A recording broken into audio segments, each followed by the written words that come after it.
And a pleasant good evening to everyone out there in Irish Breakdown land. I am Vince D'Addario. I am the football analyst here at irishbreakdown.com. And with me, as always, is Brian Driscoll. He's over there. He is the publisher at irishbreakdown.com. You're starting to get that pointing thing down, Pat. I still haven't figured it out yet. I'm like, you've got it down, Pat, Vince. No, I still don't have a clue what I'm doing. So we are wrapping up a long day at Notre Dame Stadium that obviously ended with a Notre Dame victory. Mm-hmm. Was it a perfect victory? No. Did they win by 2 touchdowns? Yes. Nope. So things are, they're 3-0, right? We always start off that way. Right. The bottom line is they're 3-0. Yeah. And that's a good thing. So, we're going to dive into we got to meet some members of the Irish Breakdown community this week. So we had our tailgate today. So we had some people that were there for that. And it was cool. Great. It was a beautiful day, Vince. I mean, it was hot, but it wasn't like you were on the side of the stadium that was in the shade.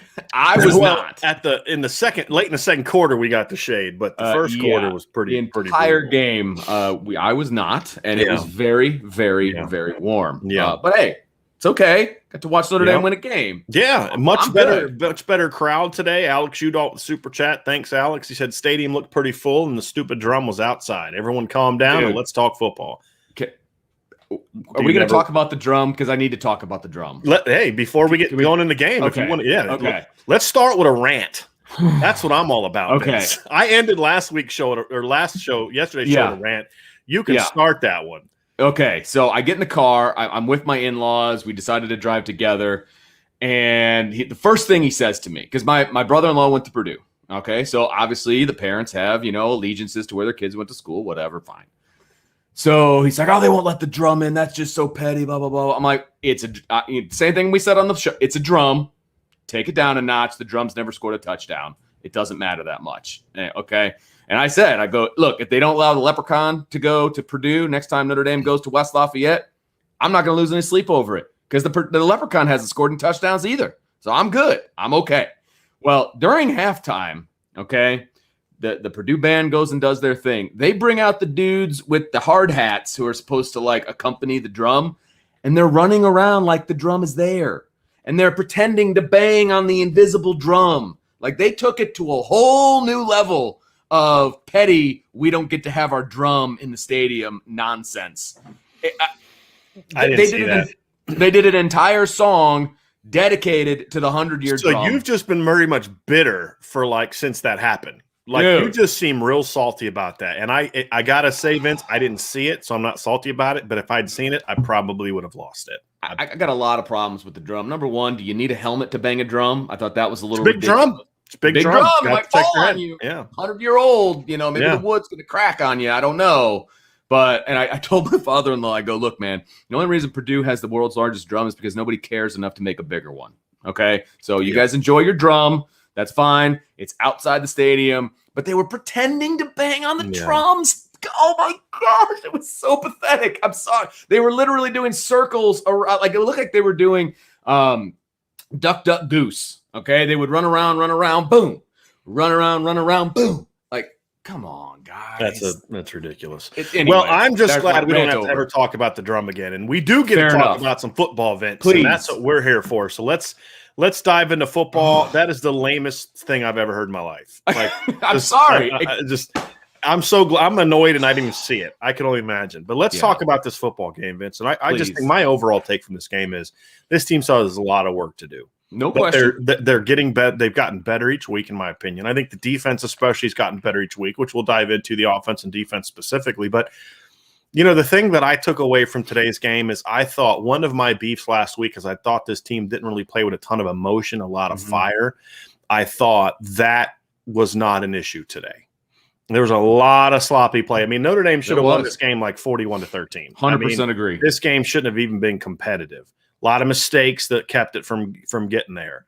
But they did what they needed to do. They didn't play great complementary football. It's like the offense made a score to go up 17-6. Sorry, I yelled at somebody out the car as we were driving, and another guy was, I'm from Indianapolis. I know you. I'm like, hey, what's up, man? So that was cool. So what's up, Ethan? Thanks for jumping in. Anyway, continue, sir. Thank you. So you had that chance late, in the second half. You go up 17-6, and the defense is playing great, and you give up a score on the next drive. It's the two big plays back to back. You give up the score. Offense kind of answers, but this team still has a lot of work to do. But they are a team that has a lot of work to do that's now 3-0. I thought that we saw last week, you had two All-Americans make huge mistakes in the game that were costly. Kyle Hamilton had several that hurt the team. Mm-hmm. Then Kyron Williams has that huge fumble. Your All-American stepped up and made huge plays today, right? That's a sign of a team that's got some leadership to it. You struggle in the first half. Offensively, you come out, you make some adjustments, things go well. The defense was giving up ground the first drive, made some adjustments and shut Purdue down. So we saw live on the fly corrections and adjustments from the coaching staff, which to me made me happy to see that, Vince, because This is a well-coached Purdue team, in my opinion. And today Notre Dame's coaching was better than theirs was in a lot of ways. Not always, but in a lot of ways. So look, 3-0, there's going to be some good things we're going to talk about. There's some things I'm very pleased by. There's some things that are still very concerning to me, including some comments that Brian Kelly made after the game concerning the offensive line, which we'll get into. But, Vince, I want to start with the defense. Okay, let's do that. Can I give some overall thoughts here real quick? Yeah. It's funny because we're talking about – I already said defense. We're talking about the defense. No, listen. So this was a completely different game for me because I wasn't sitting next to you. Let's put it this way. I'm like an adult with ADHD. You keep me focused on the game, the football, the X's and O's stuff, right? I'm watching the game with my son and I'm kind of teaching him some stuff and we're talking. And so I was not focused on as much as I should have been. I'll be perfectly honest with you. I'm going to really need to watch the film. So my overall feelings about the game were more from a fan perspective. I'll be honest with you. And I thought the offensive line played better than they did last week. That the bar is not very high. Okay. Let me be real clear on that. They played better than they did last week, but there was a lot, there's still a ton of room for improvement. I thought, we'll get into individuals. They took a step forward and I'll take it. I'll take it. They took a step forward. And since I'm talking about the offensive line, Brian, you can bring up that super chat if you want to. Are you down there? If not, I'll do it. I am not, but I got it. Yeah. Well, then you got it. Yeah. John A1 says Tosh Baker gave me a little hope today. How did you guys see it? I from my perspective, I thought Tosh battled. I thought he did okay. There were some times where he got boat raced a little bit on the outside. But again, it was the other tackle that worried me more. And again, we're going to get into some individuals. But I thought the offensive line paid better. But the defense, I thought the defense brought it. I didn't like the touchdown drive, obviously. There's some things I would have liked to see done better there. But the reality is they gave up a few field goals. If you're going to give up a few field goals, you're going to win a lot of football games. I thought the onus was on the offense today. I think the offense didn't play to their potential. They left some points out there for sure. And that's what bothers me the most. I was sitting right in the end zone where Braden Lindsey dropped that ball. You could just see it in slow motion. As soon as Cohn let go of it, Lindsey's got a 5-yard lead on the and I'm like, I stood up. I'm like, oh, I couldn't believe it. So they left points on the board. There's no question. And Jack Cohn was not sharp. But again, we'll get into that specifically. First half. Wasn't correct. Sharp in the first half. It's very sharp in the second half. I should have said that, and I apologize. Yeah. But yes, so let's talk defense first. I thought the defense played well overall. There's still some things to clean up. They started the game with Foskey at linebacker, and I almost strangled somebody sitting around me at that point. I did not want to see that.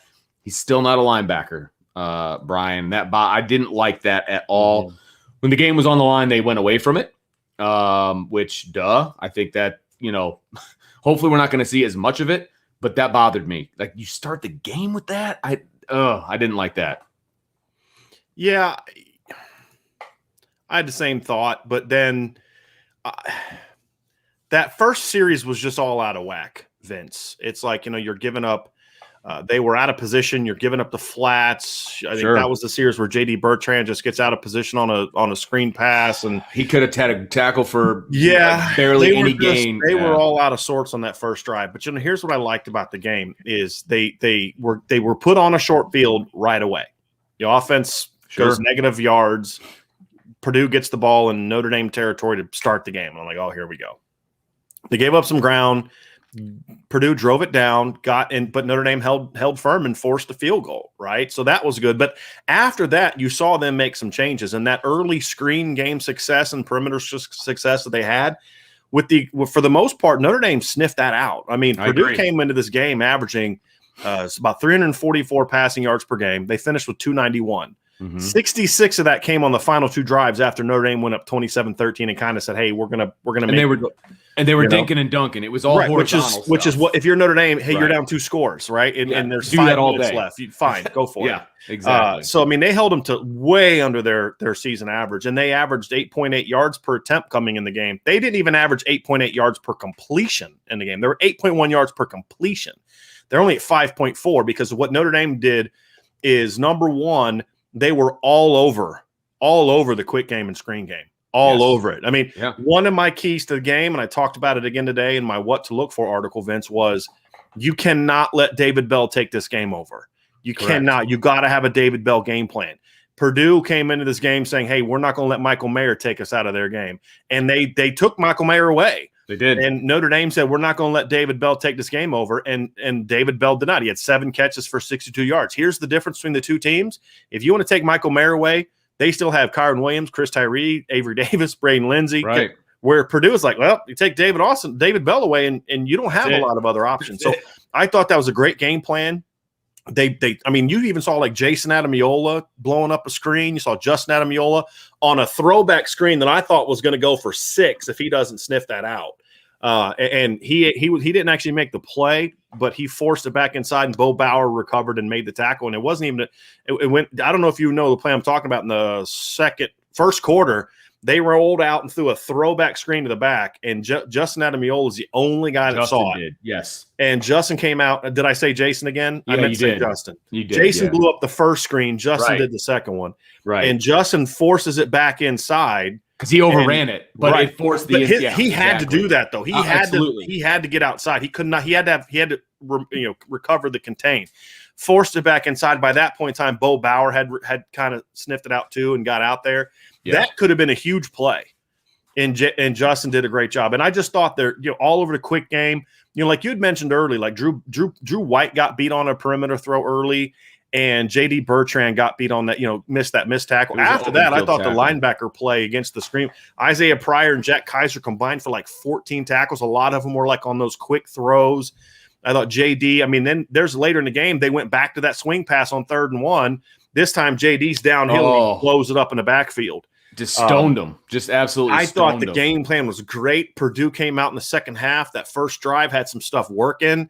You get down and get the field goal. Then Notre Dame makes their adjustments quickly on the fly, and Purdue did not threaten them again the rest of the game. So I thought that was – well, Drew Wright even. Well, no, they had another touchdown drive. Yeah, so I thought that the adjustments they made in the game, they give up those 2 long plays, they make some adjustments, just a little things here and there, and again, they were mistakes again. That was my one negative. You have a chance to put the game away. Mm-hmm. It's 17-6, and you allow them to the back-to-back play. So I said they didn't threaten again. They had that other drive in the third quarter, and it was essentially have a corner fire, and Clarence Lewis has to hit the back. Absolutely. And he misses. And then JD doesn't get over the top, and it's next thing you know, it's a right. And I had some people say, Houston's got to worry about not letting the pass get thrown to the X. That's what he has to worry about. He's not looking to run. He has to protect against the throw because you're bringing a corner fire. By the time he recovered, he was able to make that play. But JD and Clarence have to make that play. And then the very next play, Cam Hart gets beat on a 32-yard game by David Bell. It's only, I think, big play. No, or was it Milton Wright?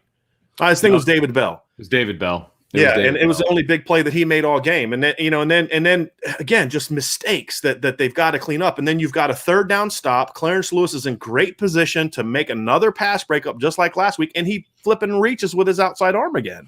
And it's just not trusting your technique. So you're about to hold them to a field goal and another mistake. So there still was some of that. But then after that drive, when Notre Dame went down and kicked the field goal, the defense said, nope, this one's over. And they just dominated Purdue up front the rest of pretty much until they got that 27-13 lead. I thought I heard, and correct me if I'm wrong, because you're more of a numbers guy than I am. I thought I heard them say in the press conference that Notre Dame didn't allow any points for the last 22 minutes of the game.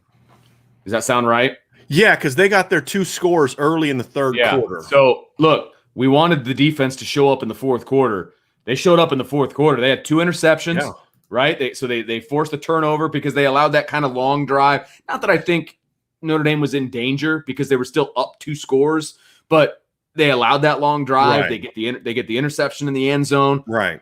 Then they get another interception towards the end of the game to kind of ice it, obviously. But the defense stepped up in the fourth quarter, and that's all. Yep. That's what we asked them to do, a complete game. And outside of the one drive, I think they had a pretty good game. They scored with 7:08 in the third quarter, Vince. Okay, so there you go. 22 minutes. Right. Yeah. And it made it 17-13. And then the defensive line just overwhelmed them. And Notre Dame had a chance to put this game even faster. I'll tell you, there was something I saw. I actually went home at halftime and watched the rest of the game. Oh, did you really? Mm-hmm. Yeah. So so Notre Dame makes a big stop. It's 20 to I think it was 20-13 at the time. They make a big stop, and Brian Kelly walks up to Jack Cohn and just smacks him on the butt real hard. Like, hey, let's go get this. Yeah. And that first play, you come back, and he throws the bomb to Braden Lindsey that should have just put that game away. It would have. That would have been game over. Yeah. Now, I don't know if you saw it live, Vince, but like the sun was in his eyes, but you've got to make that catch. It hit him right here. It was for all the issues that Jack Cohn had in the first half. Right. The throws that he had, the one to Avery Davis was money. The one to Braden Lindsey was money. Mm-hmm. There was a couple throws that he had to Avery Davis that were perfect zone throws, over the corner in front of the safety. Those are beautiful balls. Right. But he struggled. He struggled in the first half. But, man, second half. Yeah, no question. I'm going to get back.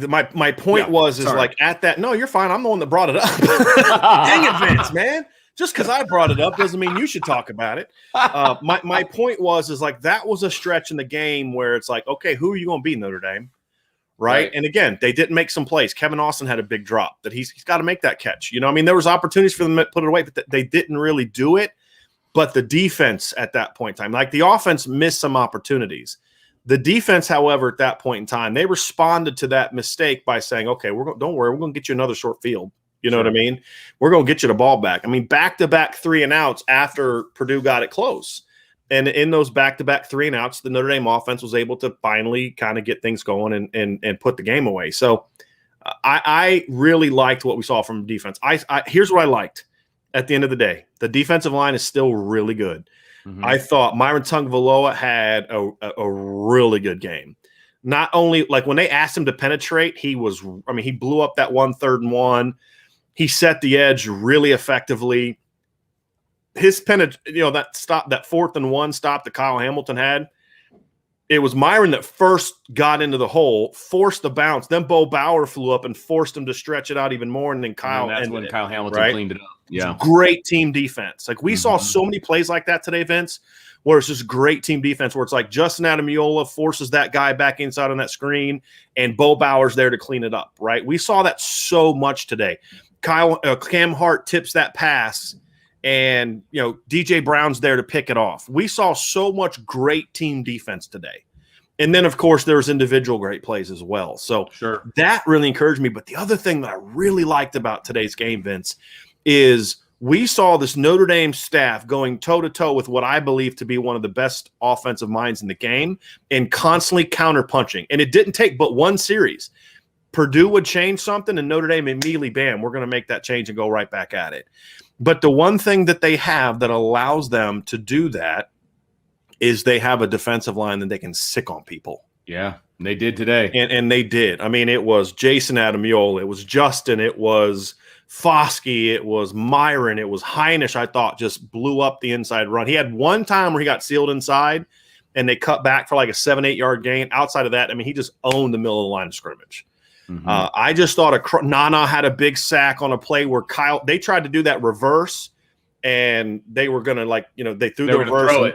And Kyle was all over it. and then Nana gets out there, sacks the guy. It was perfectly covered in the defensive backfield. That was in the first half, right? So you were still there. Yes. It was they had him bracketed. They didn't fall for it at all. In the corner didn't fall for it. Yeah. Kyle was right on top of it, made the guy stop. And honestly, the kid took a loss obviously because he got tackled. But if he throws that ball, it's picked off. Oh yeah, but see that's preparation, Vince. Yeah, absolutely. That happens because you were prepared for that coming into the game. That's the kind of thing you say. Okay, they were prepared for that. They got beat on the throwback, but that also was a great call at the right time because Notre Dame was bringing a rover fire on that play because Isaiah Pryor blitzed. That's just, hey, you know what? They got us on that one. Sure. Right? Like the guy that would have had that contained, we blitzed. I mean, they just got us on that one. But the awareness of Justin Ademilola to see that and then sniff that out and then Bo Bauer to go help clean it up, Vince, those are the kind of things to me that you look at and say, boy, the counter punching that this staff did today defensively, I thought was impressive. Sure. I thought the safety play, which has, let's be honest, has been kind of mediocre this year, was solid against Florida State. Obviously, Kyle had the two big plays, but there's also some mistakes. It was pretty bad against Toledo. I thought the safety play today was really good. And DJ Brown had a decent game. Yeah, he did. And I wrote this in my game observations events. I said DJ Brown played probably the best game of his career, and I'm 100%. Not even talking about the interception. Yeah. Because that really wasn't him. The interception was kind of being in the right place at the right time. But he was where he was supposed to be. Yeah, exactly. But that's not like, oh, God, look at the play DJ made. I'm take the interception away. Right. They put him in nickel. He was in coverage at times, Vince, on slots, and he was covering guys. Yeah. Houston was in position, most of the day. He was in good missed one tackle that I didn't like. I can't remember what it was, but it was an open field tackle that allowed a first down. I was like, oh, come on, Houston, you got to make that. Right. But he was solid other than that. Yeah. Kyle was phenomenal. Okay. Can I give an anecdote real quick? Sure.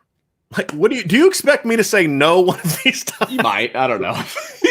But okay, so this is why I can't stand sitting in the stands, okay?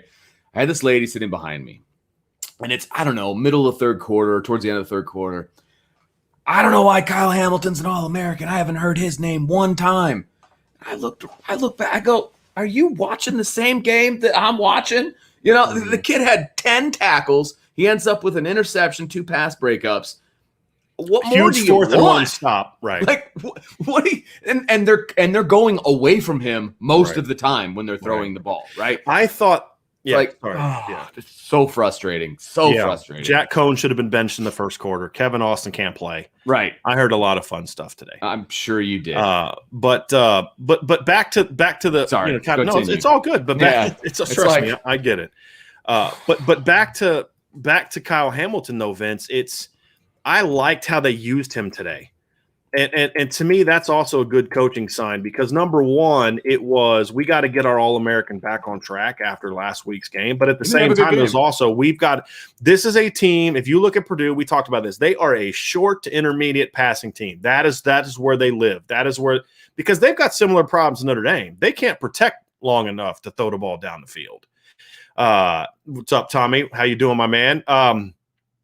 They just can't protect that well, Vince. So they make a living middle of the field, short game, screen game, all that kind of stuff. So what does Marcus Freeman do? Whereas Kyle's playing center field a lot the last couple games, they brought Kyle down and had Houston playing center field. So you get Kyle near the ball. You're muted, by the way. Yes, I was. They had him man-to-man on the slot. I mean, it was but okay. But that's why he was in position to come down and blow up that fourth down and blow.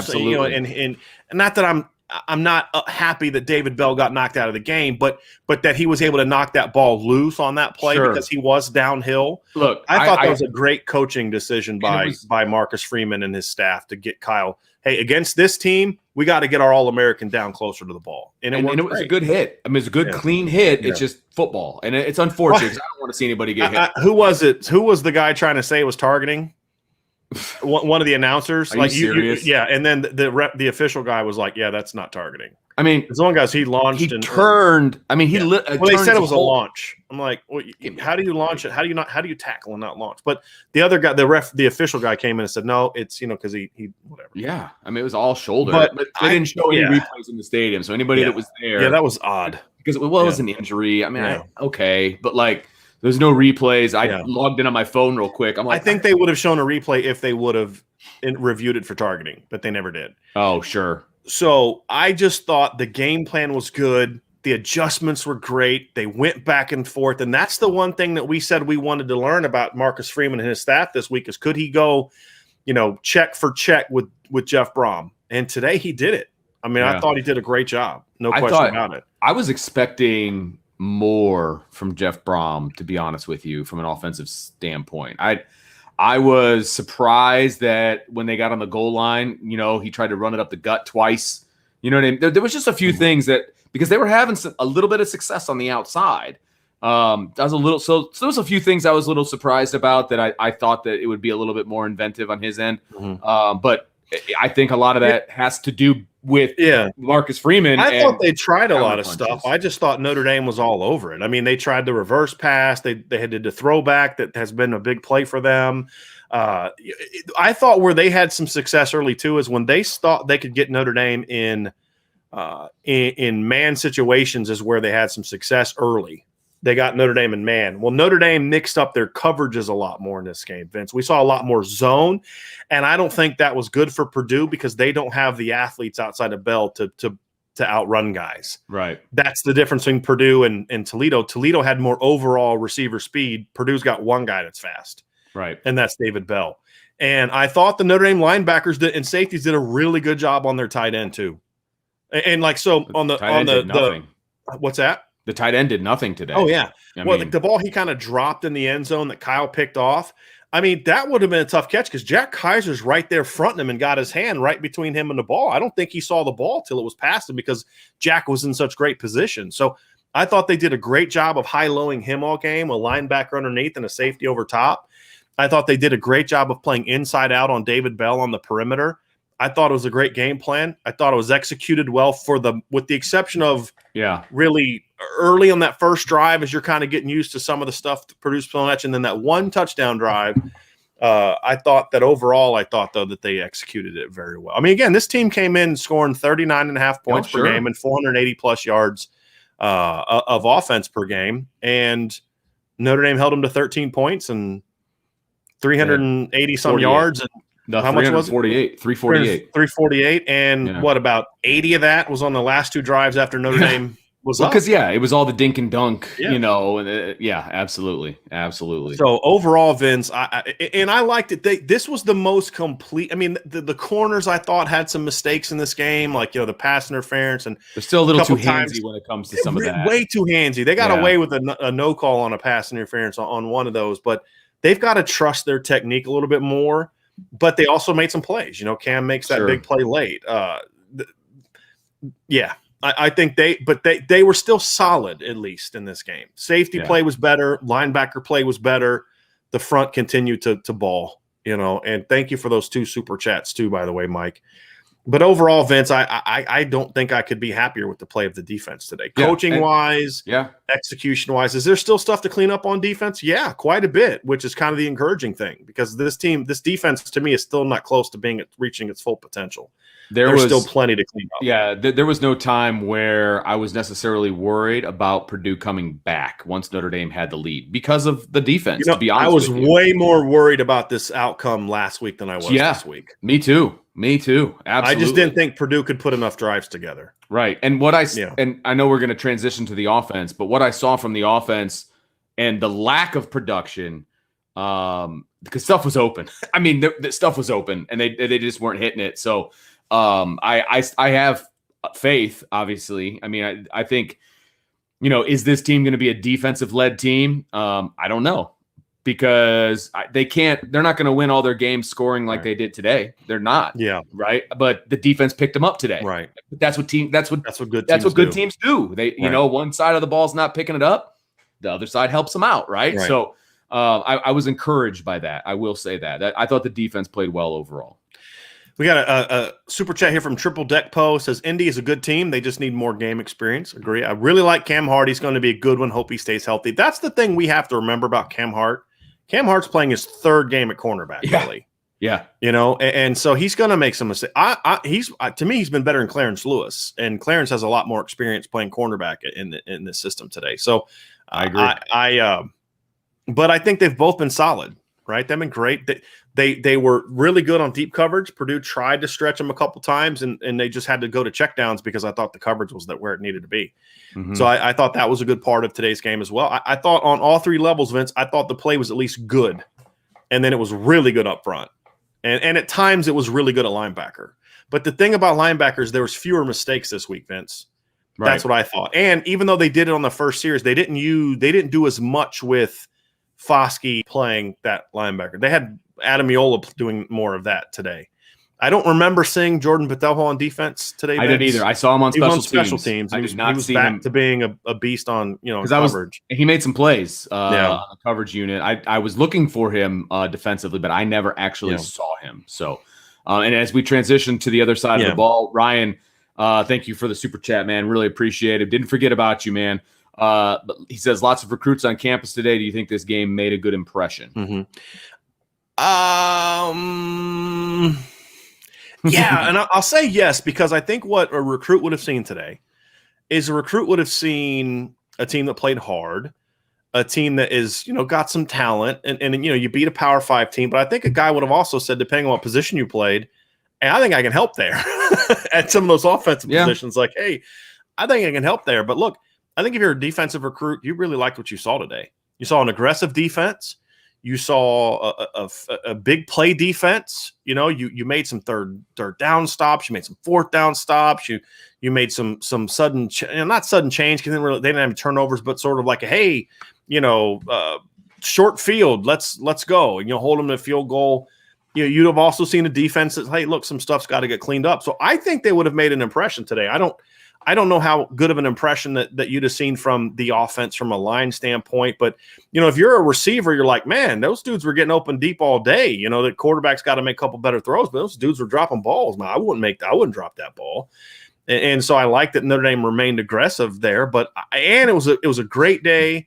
It was loud. I thought the crowd was, for Notre Dame, was loud for this kind of opponent. It wasn't loud for like a USC loud or something like that, but I thought it was pretty decent for the crowd. I will say this, and I'm biased because I do it at a much lower level, right? I was not a fan of the PA announcer today. Number one, he said Cam Hart dropped a ball, which doesn't play offense. It was intended for Cam Hart. It's Joe Wilkins. Correct. So got that one wrong. Dude, you can't get the home team wrong, number one. Number two, that whole situation when David Bell got hurt, and then it ended up being the next play was a fourth down because it was an incomplete pass and all that. He didn't tell anybody anything. Like, it's your job to get people fired up. The entire side of the stadium that I was on was sitting on their hands on a fourth down, and it was still a pretty big deal, right, at that point in the game. And everybody's just like, well, that was a first down already. Yeah. Like, dude, you got to inform people. You got to let them know it's fourth down, man. Like, you got to get the crowd fired up. He's just kind of there doing his thing. He's not Mike Collins, man. He doesn't get the crowd fired up, and I got a huge problem with that, man. You got to bring the heat. Yeah, the drums got you fired up. PA announcers got you fired up. But, to me, I think to answer Ryan's question, though, I think this was a good day for recruiting. I don't think this was a Notre Dame sealed the deal. But I also don't think how the game goes is really the main thing, Ryan. I mean, remember, Manti Te'o visited in 2008 when Notre Dame lost to Syracuse, who had just fired their coach, and they were throwing snowballs at the Notre Dame players. Right. And he watched the second half indoors because he was so hot, or so cold. I mean, but I don't think it was a bad day. I think it was a good day. It was a beautiful day in South Bend. I doubt 18 and 17-year-olds get as impacted by the heat as two old geezers like you and I. My son wasn't as bothered as I was. Yeah, yeah. And he was out playing soccer all morning this morning. But no, I think, Ryan, it was a good day for recruiting. And look, they're 3-0. They're gonna, there's a good chance they're gonna be a top 10 team here coming up here pretty soon. Should be. But no, I think it was a good day from a recruiting standpoint. And I know we got some more super chats, Mitch. Yeah. A lot of these are about the offense. So let's just start the offensive section. and then just kind of roll with through them? these super chats, Okay. and then we'll kind of transition because that'll lead us, and then we'll talk about some of the things that we didn't see as much. All right. So Corey D's got the first one. Thanks, Corey. Really appreciate it. He says our offense was ugly and out of sync. No imagination or creativity from Reese. No running back screens, jet sweeps. No way I'm alone in this line of thinking. This leads me to my question for you. I know you've been impressed with Tommy Rees the first 2 games. What was your thought process on the play calling in this game? It was a solid day. It wasn't great. I mean, again, I don't know what you're supposed to go to when your offensive line can't block anybody. You know, everybody's asking for like running back screens. Purdue was playing the running back screen. So what he did today is they didn't have any running back screens, but you know, he had a couple plays where he got the backs out in space. Had one where he hits Kyron Williams or Chris Tyree for a 19-yard gain. I thought that those things were not necessarily there as much. What was there today, I thought, was some deep stuff. And the thing that he didn't go to today that I think he has to go to, everything in this offense is too vertical oriented. It's all go routes, seam routes, in routes, corners. Wasn't much of this. There's no levels. And when you're getting pressure this much, there's plays where Jack Cohn's getting hit, and it's like, people's like, get rid of the ball. And I'm looking, I'm like, who's he going to get rid of the ball to? Right. There's no check down. There's nobody to throw to. It's because it's this. Right. It's all... And so that, I don't think he lacks imagination or creativity. Just because things aren't working doesn't mean you lack creativity and imagination. I thought there was stuff there today that was creative. You either didn't execute it. Here's a great example. Okay. The touchdown pass to Avery Davis. Mm-hmm. So they ran that out of a trip set. So that's a 3-receiver set. Correct. They ran a hitch and an option with a hitch with the number 1, which is like 6 yards and stop. Number 3 guy runs a 6-yard option route. What they've been running with that concept all year, Vince, is either a corner route, which is a breaking route outside, which Avery caught a couple an out and a corner route today, or they'll run a wide fade. That's what Purdue is expecting.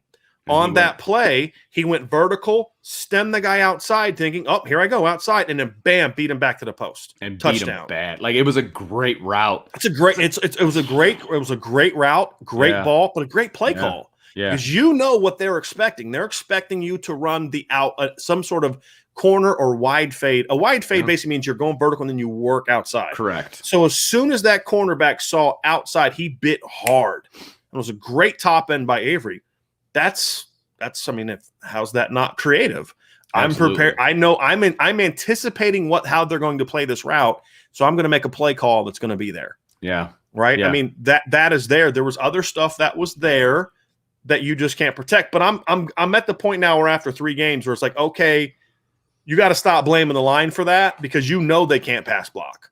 So stop calling 4 verts and all these long, routes and start saying, hey, we're going to call what they need to do is like, we're going to call, maybe a couple verts over here, but we're going to run kind of a seam route by the backside number 2, but then we're going to bring number 1 on a drive route. Sure. Right. And look, from an offensive play calling standpoint, as I'm sitting basically in the booth, right, like looking down, I get it because they were single covering Braden Lindsey and Kevin Austin all the time. Like, it was amazing. I was talking to my son and I'm like, dude, they're single covering. They're up in his face. Like, there was one where Braden Lindsey ran a stop route, essentially, and they were trying to cover him deep. And they were worried about him going deep. He ran like 2 stop routes in a row. I go, Dylan, check this out. He's going to run a go route right now. He's going to stem and just hit it. And that's exactly what they did. I mean, is that the one where he dropped the pass or was it a different No, one? It was a different one. He went actually to Avery Davis's side. To Austin's side on that particular play. But it's like, it's tempting as a play caller when you see one-on-one and you've got the dudes to beat those guys to not call it. You know what I mean? Like, I get it. It's just, you got to understand that he's not getting the time to necessarily throw those. Sometimes he is, but not on a consistent basis. And that's the problem. You've got to kind of bite the bullet and run some stuff underneath. You know what I mean? Does that make sense? Like, you get tempted, you have to adjust and say, hey, look, we like this vertical stuff, but we also have to do some, the vertical concepts are actually horizontal stretches. They need to run. Now, they did that a couple times. They ran a flood concept and hit Avery over the top on an outcut. They ran a smash where they threw it over top of the corner. Jack threw a couple great balls on that. One was on that corner route. It was on a 2nd and long, I believe, Vince. and converted that. It was after a sack. Thought that was a great concept. So there was some not great concept. I mean, it's a relatively basic concept, but it was called at the right time against the right look. Sure. So I thought there's some good stuff today, but let's give Purdue a little bit of credit too. They were prepared for that, and Purdue had some things. The protection schemes are a mess. That's the one thing that needs to get fixed. Sure. It's not just, okay, you blame the offensive line, but they had 2 sacks today or 2 hits on the quarterback today where it was literally no one touched them. And it was because there was no one to account for him, or at least they didn't know who to account for him. And that to me is a big well, and problem. there was one time my buddy texted me, who's an O-line coach, and he goes, they tried to shift the protection to the left. He goes, that's the worst shifting to the left protection I've ever seen. Mm-hmm. And I didn't see which play that was. I was like, okay, that pretty much tells me a lot of what I need to know. You know what I mean? It's like, it's not good. They're just not on the same page when it comes to the protection schemes. And that's a coaching thing. That's a player thing. Everybody's got to get this figured out. Sean's got a super chat here since we're talking about the offensive line. He says, do you think Kristofic earned more time at left guard? He had a good block on the Williams touchdown run. I thought Zeke Correll was in the game on the Williams touchdown run. So I'm actually going to pull that play back up because I thought, was he at right guard on that play, Vince? Kristofic? Yeah. Was he at right guard? I'm not sure. I'm not sure. I remember Kristofic coming in early at left first. And I thought that they had pushed Zeke to right, but it was actually Madden. The 5 and the 2 or the 6 get fuzzy for me from far away. Yeah, I'm gonna have to find that play because I thought that was Correll, but perhaps Kristofic was on the right side because I was looking because I thought Tosh and Correll got real good movement on that play. I'm gonna go look at the replay. A lot of it, obviously. I mean, Kyron Williams broke, I think, 4 tackles on that particular play. Kristofic was not in the game on that play. Okay. Yeah. No, yeah. That run was mostly about Kyron, but here's what I liked about that run, though, Vince. And again, the line was pretty much bad today. And we'll get to that here in a second. But Tosh and Zeke got real good movement on that play, which allowed Kyron to get past the line before anybody hit him. Right. And then he was kind of able to squirt around. Once you get past the line with nobody hitting you, that's where a good running back like Kyron's going to then be able to make some people miss. And there were a few times where he was like a shoestring away from breaking something. So was Tyree. Both of them. Yeah. Absolutely correct. And it was like there was a couple times like, oh my. Like, and the line wasn't playing well, but what they were doing, Vince, is they were playing hard. Yeah, today, which we haven't seen by the way, and that's where I was impressed the most with that. Right, I did think Caden Madden had a really nice second level block on that play as well. Okay, but I thought Kristofic did okay when I saw him in there. He had a nice block on a nice run play. They kind of cut back inside of near him, so I thought he did a good job. I'd play him more. Because those linemen, they get tired, right? Sure, sure. Oh yeah, Notre Dame's the only team in the country whose linemen can't. But the tackles in the center, they don't get tired. Just the guards, right? Yeah, right. Exactly. Tackles are fine, but no, I mean, I thought the guards played a lot better today. Now they're still not that good. They had a lot of issues today. I mean, Kane gave up another hit. They still weren't good, but they were awful the last 2 weeks. Correct. They battled today. Yeah. That's what I like to see. And obviously I'm going to go back and look at it. It just seemed like every time something went wrong, Josh Lugg was on the receiving end. Josh had a rough day today. He had a rough day. I mean, there was one play, Vince, where he literally just got bullied into the quarterback. He got pushed back into cone. It's a technique thing. I mean, it's what we talked about last week. When you're on your heels and you're an offensive tackle, you're done. This week they played. Last week they were playing MAC players. This week they're playing George Karlaftis and Big Ten players. Sure. And those guys are just. I mean that's embarrassing to see that. And again, I don't put that on Josh, to be completely honest with you, because you're now 3 games in and you're still blocking that way. That's what you're being taught to do. You just can't. You're either teaching it or you're allowing it. One of the two. And we're seeing with Tosh too. I mean, Tosh had the same problems. I mean, he was giving up the inside. He's on his heels, and they're just beating him inside too easily. But here's the deal, right? Even though the guards didn't play great, on the 62-yard pass to Avery Davis, that's what pass protection is supposed to look like. Jack drops. They get a wide rush. He climbs the pocket. Yeah. Zeke Correll and Jarrett Patterson stone guys at the point of attack. Yeah. Gave Jack a really nice, clean pocket, and he let loose with a bomb, right? Yeah. And that's what it's supposed to look like. We got some more super chats, Vince, that I want to get to. Let's hit a couple of these. I'm kind of going in order.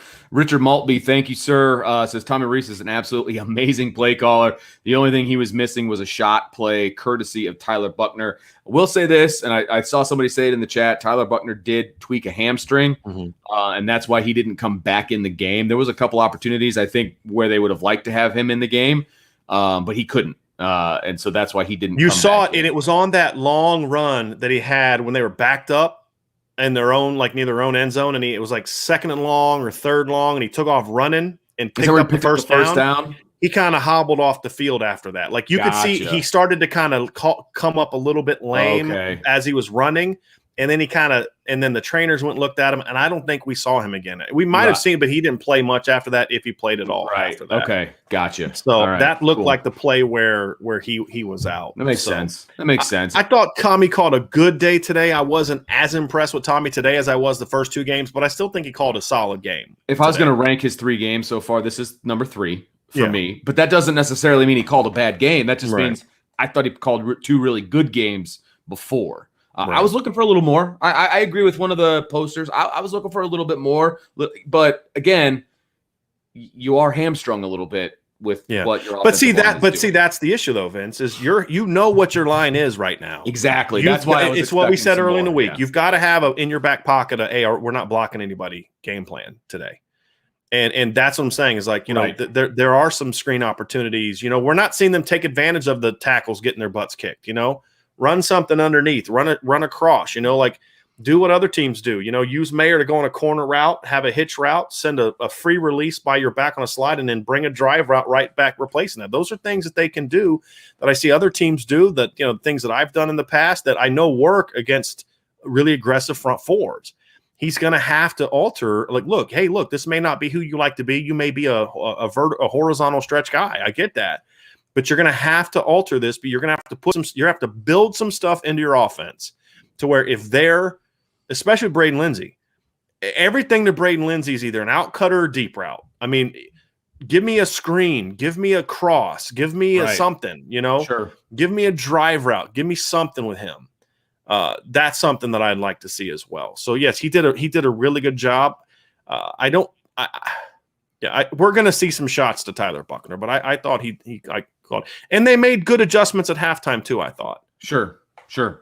Josh Phillips, thank you for the super chat. He says Irish offense left a lot of opportunities slip away today. O-line a little bit better, but still a work in progress. Not a dominant win, but Irish 3-0. This should have been a blowout. Yes. They had opportunities to blow them out. And let's talk about the offense a little bit here, Vince, as we work through these. So the missed opportunities. You had Jack Cohn missing 2 deep balls late in the first half. And part of this is a receiver problem. If you want to get real about it, part of it's a Jack Cohn problem. Number one, he allowed the pass rush to bother him too much in the first half. He was rushing his feet. He wasn't stepping and throwing like he did on the throw to Avery Davis. And that's he why was kind of like his throws were low or high, like they sailed or went low. One of the two. That's the sign of that's to Vince's point. The sign of a quarterback who's rushing his technique is he's either driving it down or sailing it consistently. And he was doing that a lot. He was either driving it down or he was sailing it today. And like they caught a break on the throw to Michael Mayer where they got the defensive holding. I mean, he just drove that thing right into the ground because he was rushing his technique. It was not a catchable ball at all.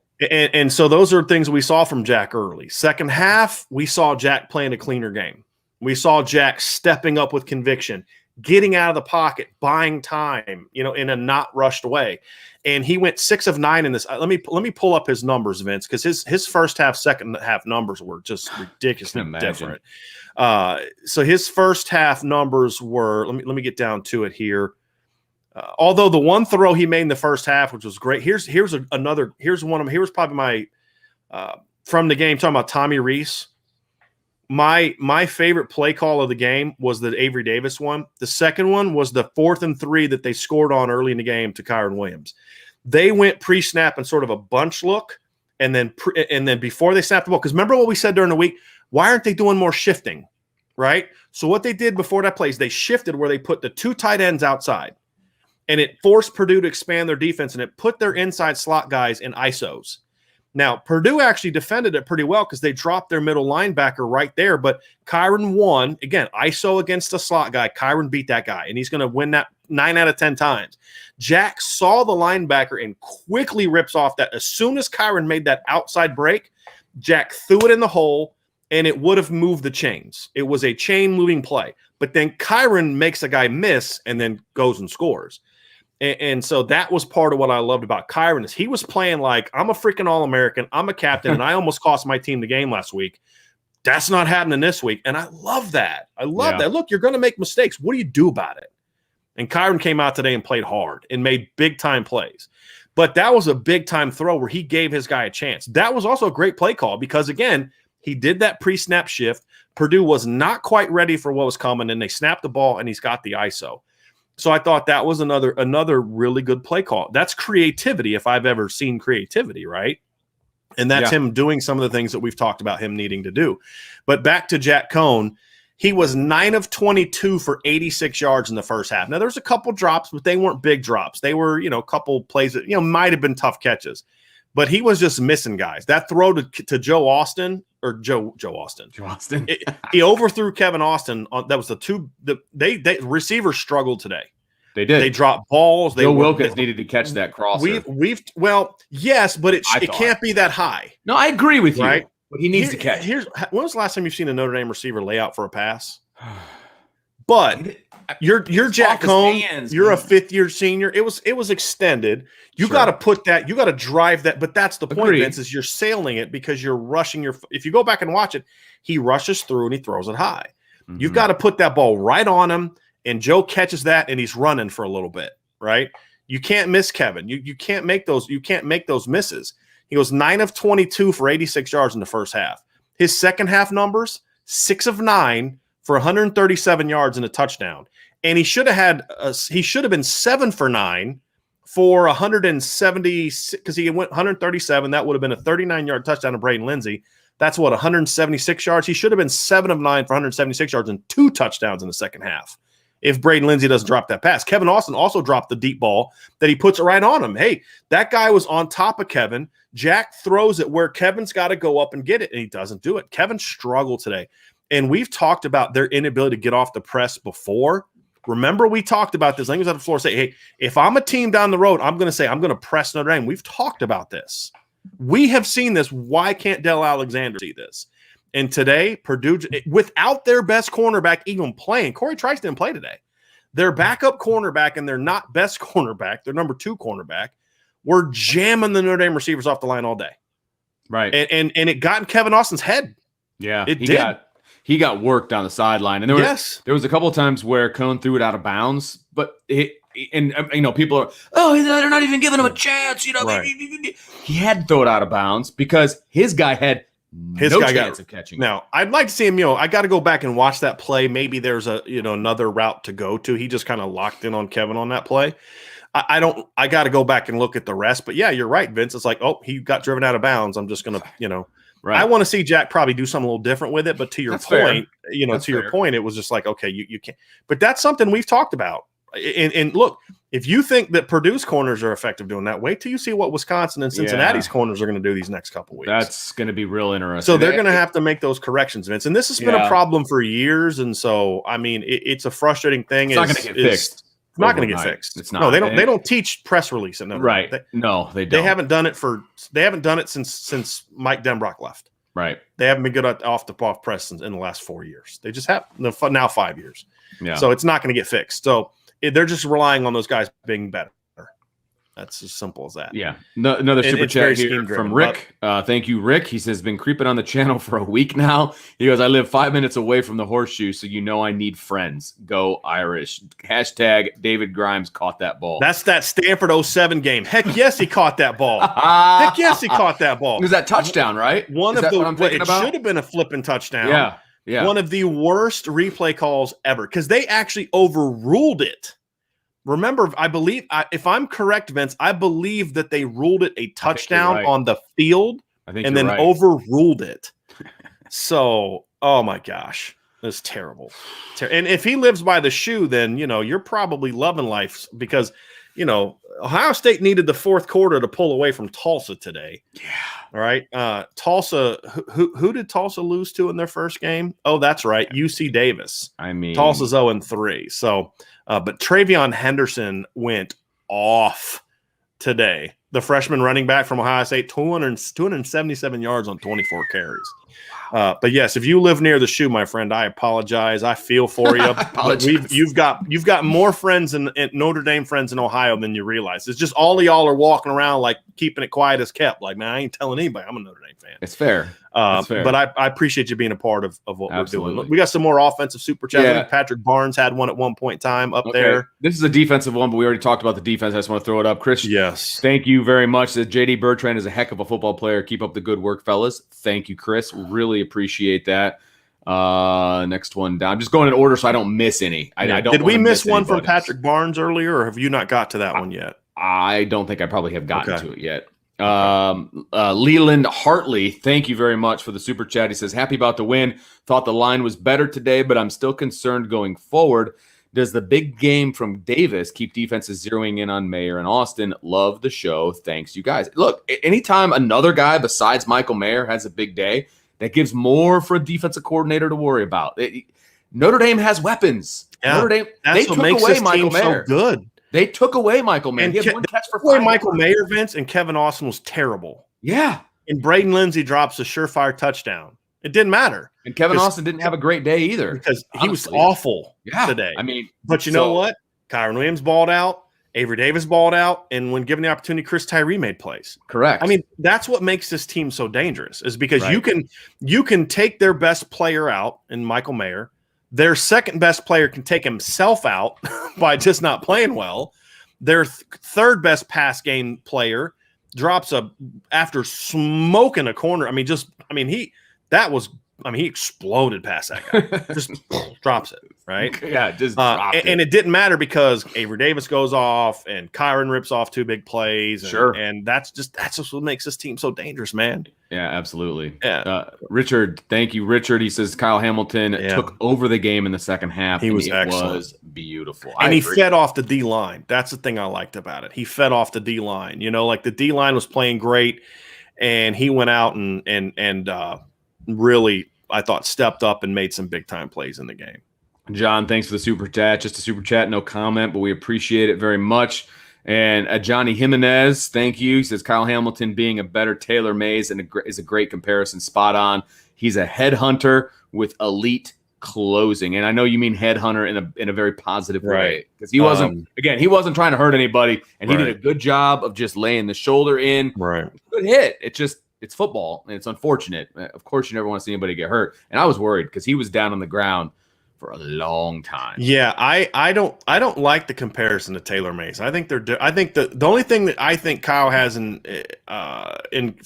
comparison to Taylor Mays is that he's 6'4". Yeah, and Taylor Mays was basically a linebacker. He was not a very athletic guy. Kyle's a much better athlete. Not just better. I mean, he's a much, much better athlete. He's so good getting to places where he needs to be. It's just, We did miss a couple, Vince. I think you and I both got booted because there were so many super chats. So there are some as I'm looking through, like I don't see Patrick Barnes had a super chat. Patrick, I'm so sorry. I thought I grabbed them all. But we got booted pretty quick there, Vince. We had a bunch coming in a row. But I think his question was more about like if Jack Cohn doesn't have some misses early and if they don't drop balls, is this a blowout game? And my answer is heck yes. Yeah, absolutely. Heck yes. And that's the thing is that should have been the case against Florida State. That should have been the case against Toledo. Eventually, Vince, you got to start cleaning this stuff up because I don't think the offense made some plays and we're praising, Jack Cohn's second half and Avery Davis and all, but did they really play that much different as a team this week than they did last week against Toledo? Not a lot. They played harder.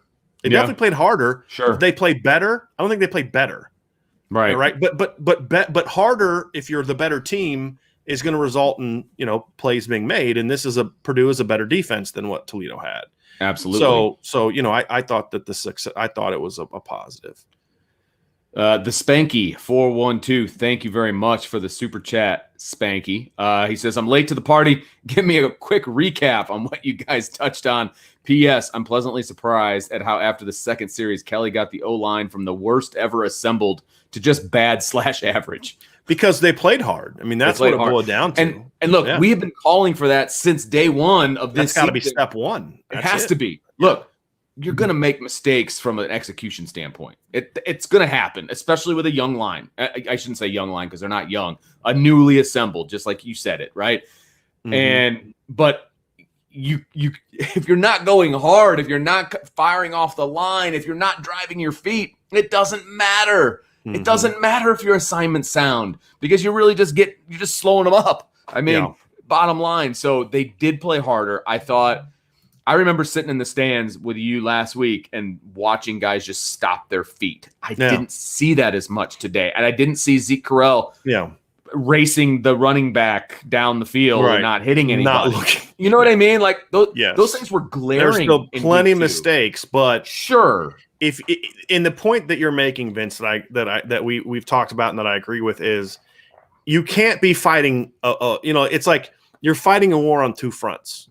That's a great analogy. Right? Thank you. You're fighting the effort war and then the execution war, and you can't. You've got to be able to fix one. Hey, we've got we've won that. We got this one settled, right? So now let's put all of our resources over into this one, right?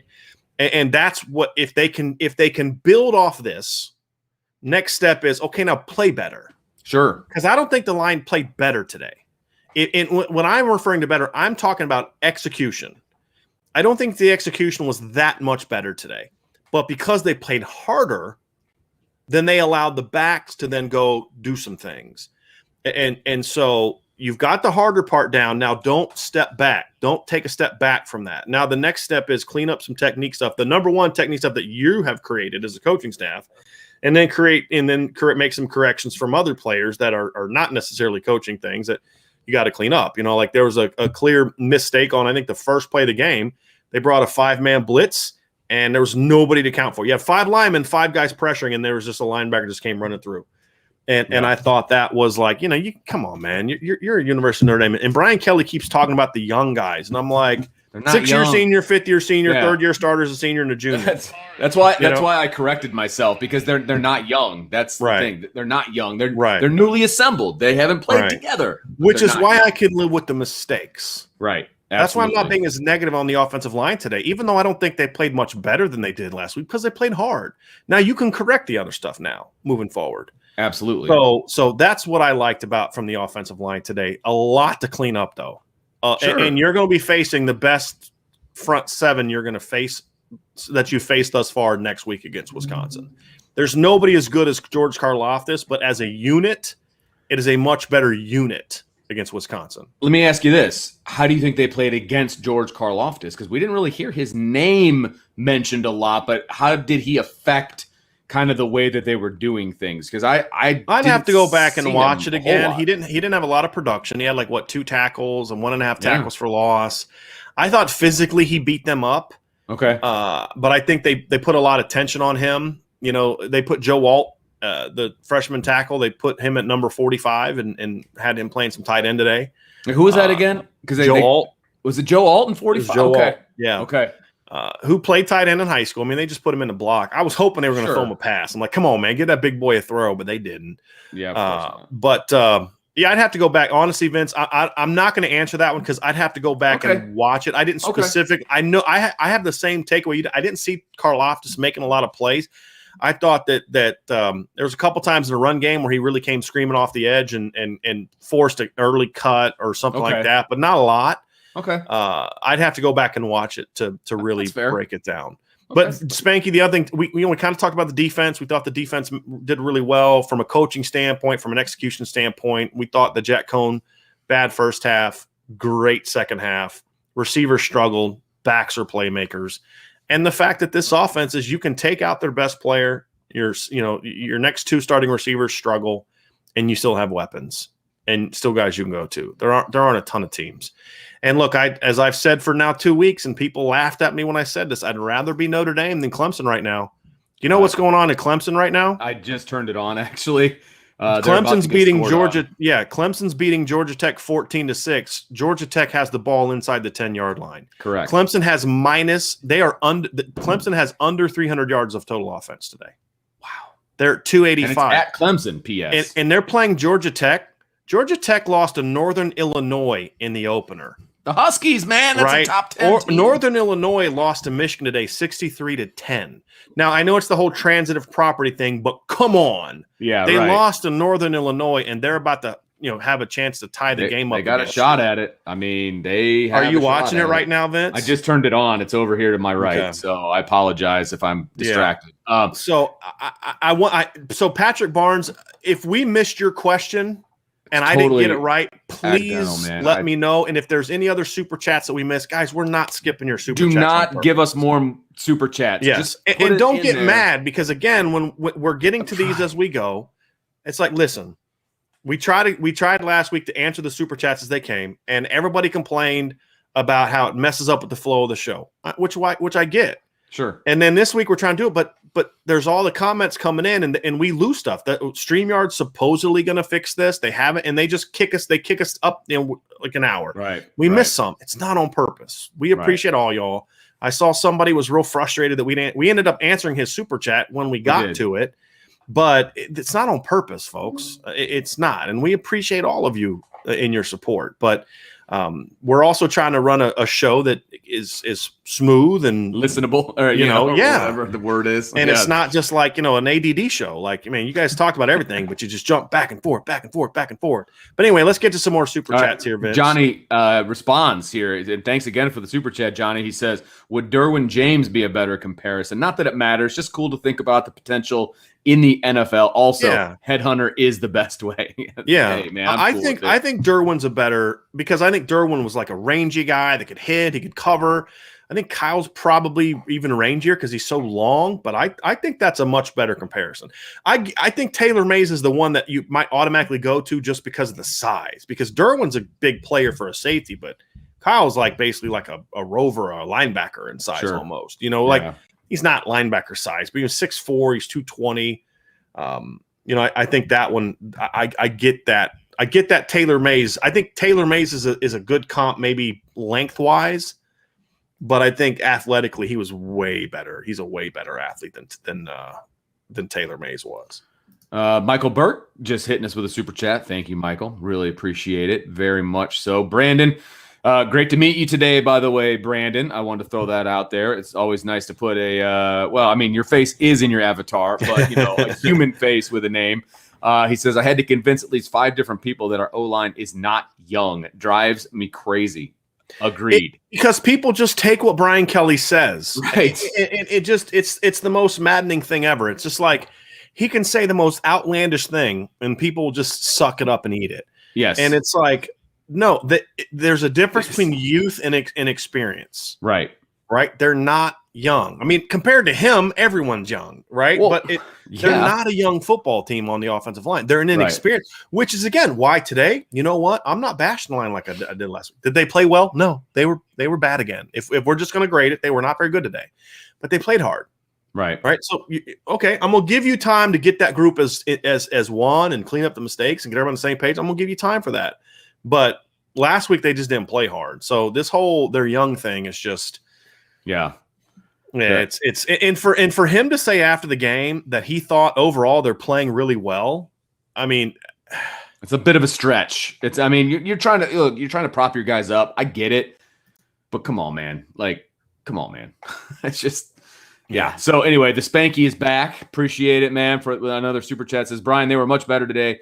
Honestly, after the second series, I'm not saying they were good because they weren't still, but they were still much better than the travesty that I saw last week. Should have had 50-60 today, no BS. Here's the thing I'm trying to differentiate between, Jason, is there's a difference between better and good. No. Okay. Like, to me, what I'm trying to say is there's better in different ways.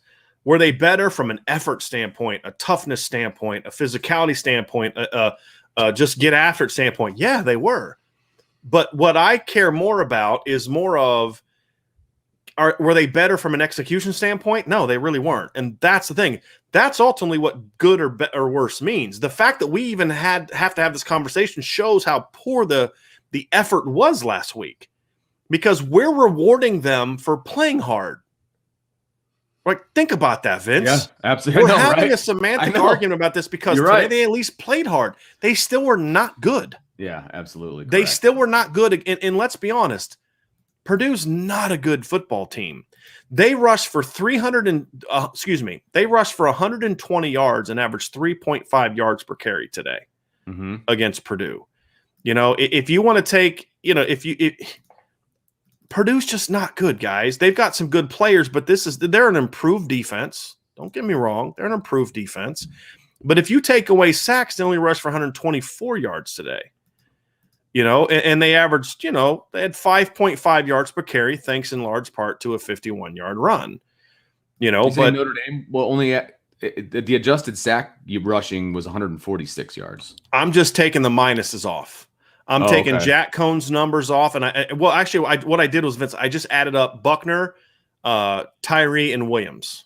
Oh, okay. Right, so they've got some Jack Cohn stuff probably mixed in there, but I'm adding up what those three guys did. Okay, fair enough. And that's where I'm coming from, you know. And then you take, you know, you had the 55-yard run or 51-yard run, which is good, but you know, outside of that, you know, Kyron Williams had 40 yards on 11 carries for 3.6 per carry. Chris Tyree was at 2.6. You know, Tyler Buckner went for 8 yards carry because he had a scramble on a quarterback draw where he had to make people miss in the backfield. Right. So execution-wise, they were not better today. They just played harder. And again, look what happened when they played harder. You know, they were able to spring Kyron Williams free for a big play. And so again, that's a positive, right? And I'm not trying to, you know, say, hey, you know, screw it, the defensive line still sucks. I'm just simply saying, or the offensive line still sucks. I'm trying to say the execution did not really get that much better today.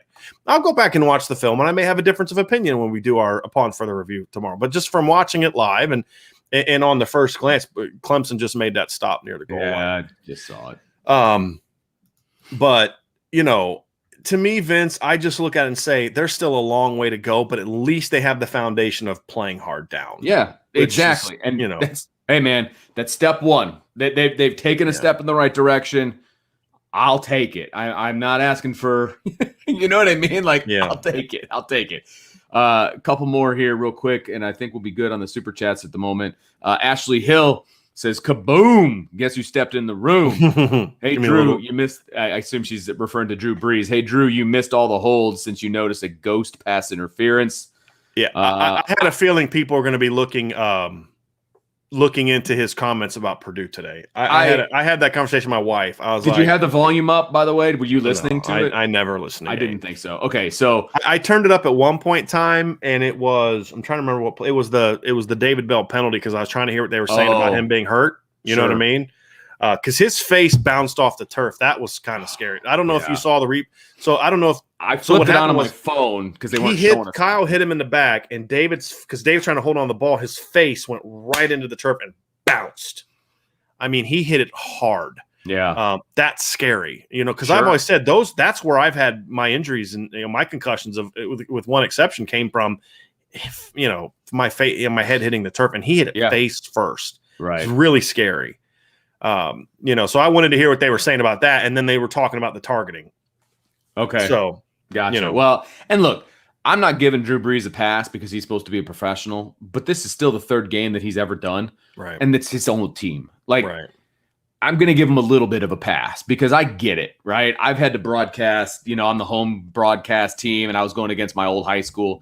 It's tough, right? Mm-hmm. And so I'm going to give him a little bit of a pass. He's a rookie, man. You know, I didn't hear any of it, so I don't know anything that he said, obviously, but I didn't really expect much different. I mean, NBC literally at one point highlighted his plays against Notre Dame as the, you know, normally they're highlighting a Notre Dame player, right? And what they did in the past against that opponent, they highlighted Drew Brees, for goodness sakes, okay? So, you know, they wanted, they were hyping him up. They wanted to get him excited.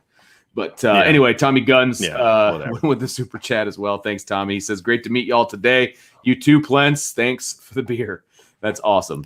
That's from Brandon. Brandon gave him some beer. We didn't give him the beer. No, but the Mountain Dew. But we got to meet Tommy's wife today, and that awesome. was fun. It was so we got cool. to meet a guy Mike came with his son Luke, and he was like holding his dad, and he was all kind of like nervous. I'm like, "You want some chicken? No, you want some?"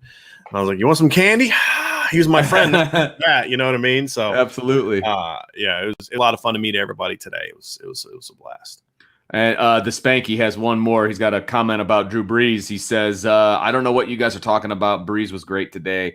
He was beyond fair, if you ask me. Okay, there you go. So I haven't heard it. So, but again, I was going to give him a pass anyway, even if he wasn't, because this his guy's down there. I get it. Right. So, but thanks, Spanky. Appreciate it very much. Good stuff. Good stuff. Okay, so do you have some final thoughts? Yeah, I want to talk special teams today. Okay. Because it's amazing what happens when you actually let your athletes return kicks and stuff. Dude, and their punter was horrible. Yeah. I mean, but one of them, Vince, was like early in the game, Notre Dame's they got them backed up. And what did we say? When they're backed up, I'm not worried about a return. Put pressure on them, and they went after him, and they didn't block the kick, but he rushed it because they were going after him, and it was a short field. Okay, I mean, just be aggressive, right? I mean, just go after him, and he was horrible. I'm not saying you're wrong. I'm saying, well, he started kicking line drives, but because they heated him up early, I think it got in his head. Okay, and that it was an early kick. I think it was going this way, so would it be second quarter? But they stopped him deep. He kicks the ball, but Notre Dame sent like 5 guys, and I don't think they really necessarily got too close to him. Sure, but got in his head. And he rushed it. He clearly rushed his technique and kicked the short punt. And to me, those are the kind of things that you see. And then of course that led to Kyron getting opportunities to return, and he had a couple really nice returns, including one that was like 23 yards, then set up his 51-yard touchdown on the next play, and that was nice to see. I did not like him not fielding that one punt. It bounced on like the 20 and then rolled. Like, dude, you gotta at least field that. But you're trying to fake a dude at the 30. I mean, right? Come on, man. Like, come on. Like, even if you do fake him out, he still has an opportunity to down that. And then Purdue got in Jonathan Dorer's head on that missed field goal. Oh, they were getting in his head. They were like, "Oh, false!" Like, there was no false start. They were just trying to get him off his game, and they did. It worked. It worked. He didn't. He shanked it. That was really bad. The coverage units weren't great today. I didn't think on kickoff. It just they seemed slow getting down there. There was a couple really good individual plays I thought on kick coverage, but overall I thought as a unit they were a little slow getting down there. My son actually commented on the kick coverage. It was one of the ones that was a touchback, and he's like, there was like 5 pancakes from Notre Dame on Purdue, like just.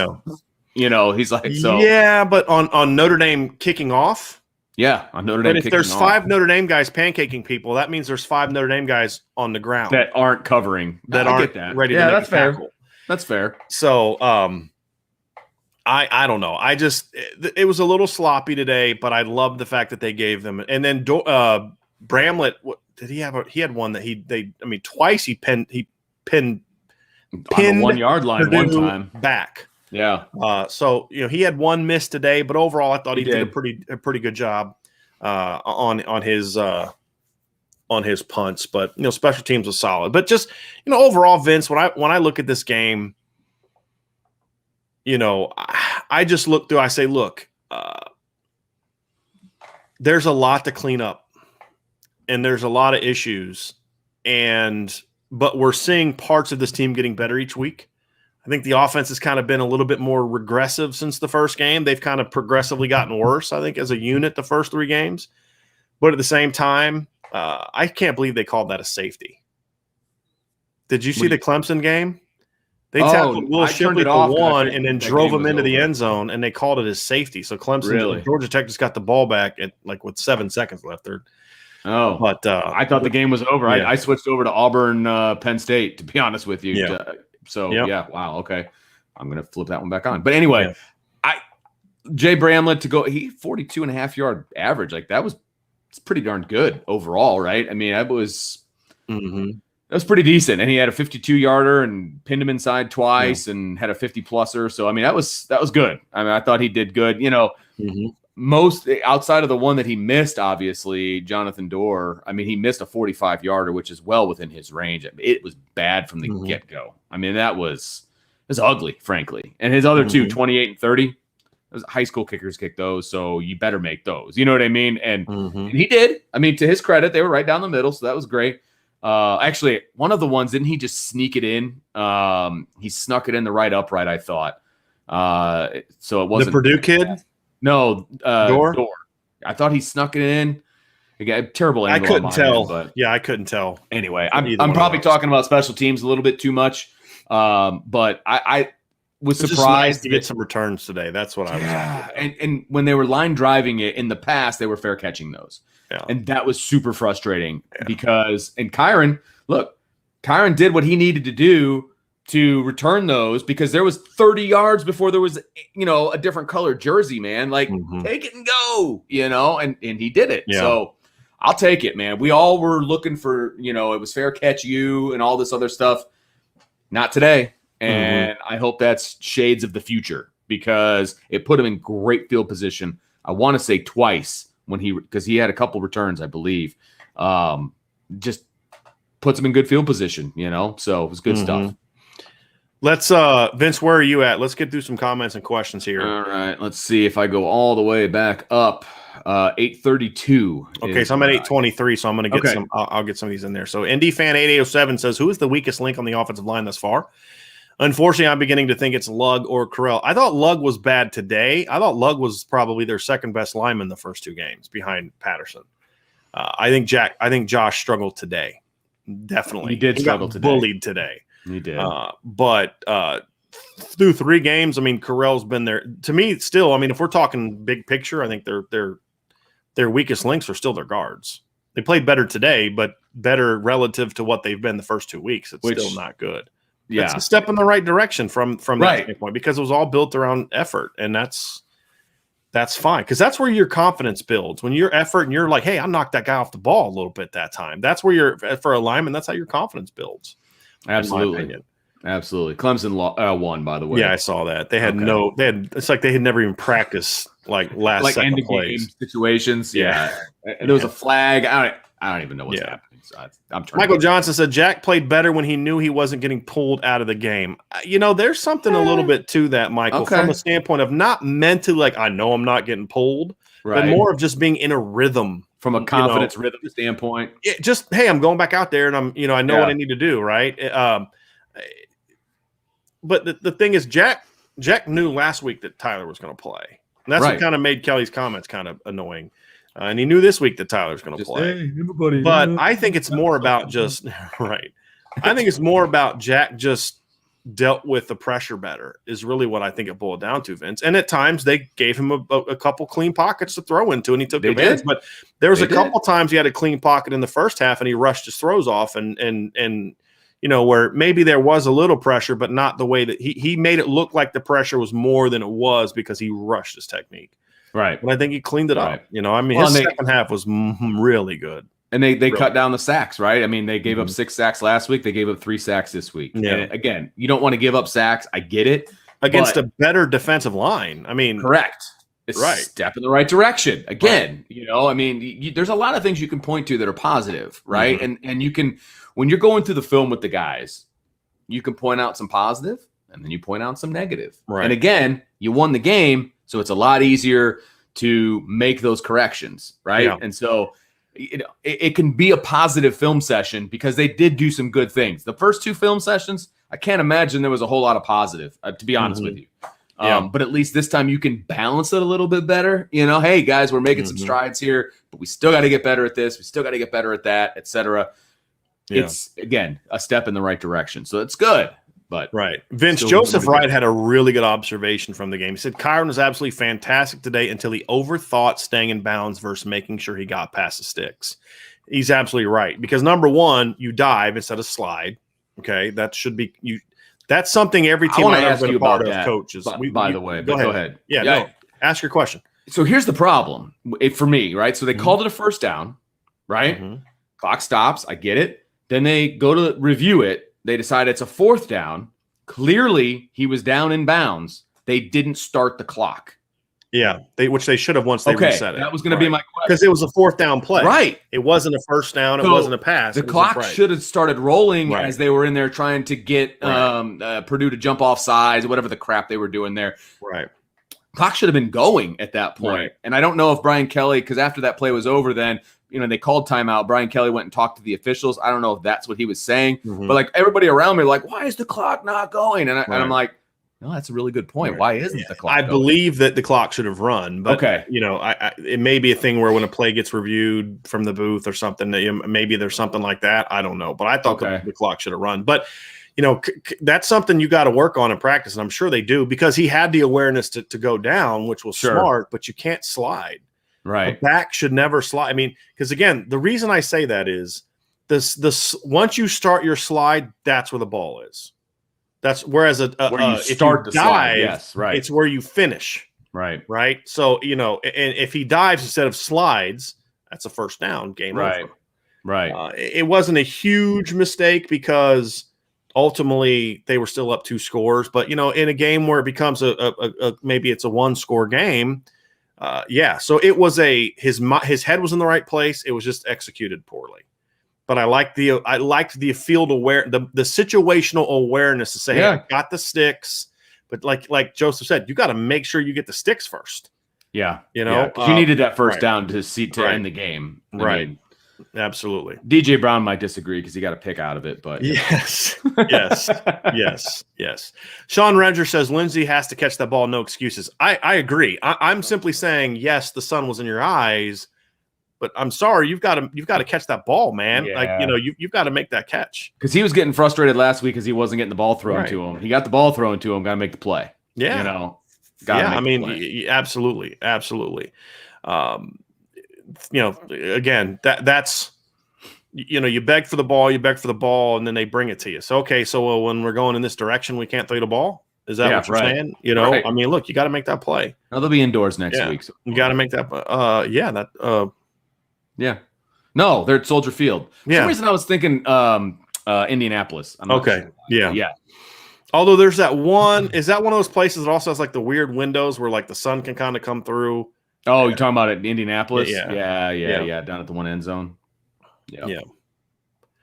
All righty. Let me get down here some questions here. A lot of comments. KR says, Brian's gone. But KR says one lineman springs Williams on his big run. Wonder who that was. Well, the thing that stinks about that is Vince is now because you're all pushed down. Yeah. Or at least that's still up. He said, wonder who that was. First of all, Kyron sprung him. Yeah. But what I liked about that play is from what I saw, there's 2 things that happened. Number one, on that play that were effective. Number one, you had Tosh and Zeke Correll on the backside, got a really good double team push. And Kyron got right behind him. And because at times in this game and last week, he would get to that and there was a push and he would kind of bounce it or get happy feet. On that play, he got right behind him like he's supposed to. He ran on that play like he was playing behind last year's line. Yeah. Right behind him, got to the second level, and then he bounced out. And as he went to bounce, Kane Madden got to the second level and hit a guy, and Kyron bounced right off of that. Those are the 2 things that you could say sprung him, but again, who really sprung himself. And Sean Kennedy said that Kyron sprang himself on that. he did. He did, but he had to get to the first level. We got it. I mean, look, Kane, Zeke, and Tosh all had plays on there where by them playing hard and doing their job and showing effort, they contributed to the Kyron being making an All-American run. Right. So that to me is that was a big play. And that I wonder what kind of confidence builder that can be for them, Vince, because I felt on that next drive they really were coming off with some force. Sure. And again, that's why Kyron needs to make that play. But I thought that was an impressive run. But give the credit to the line for coming off and playing hard. Where did you get bumped to, Brian? I'm down to 844, Vince. Okay. So I will take over. I've got 832, but a lot of updates on the Clemson game where I'm at.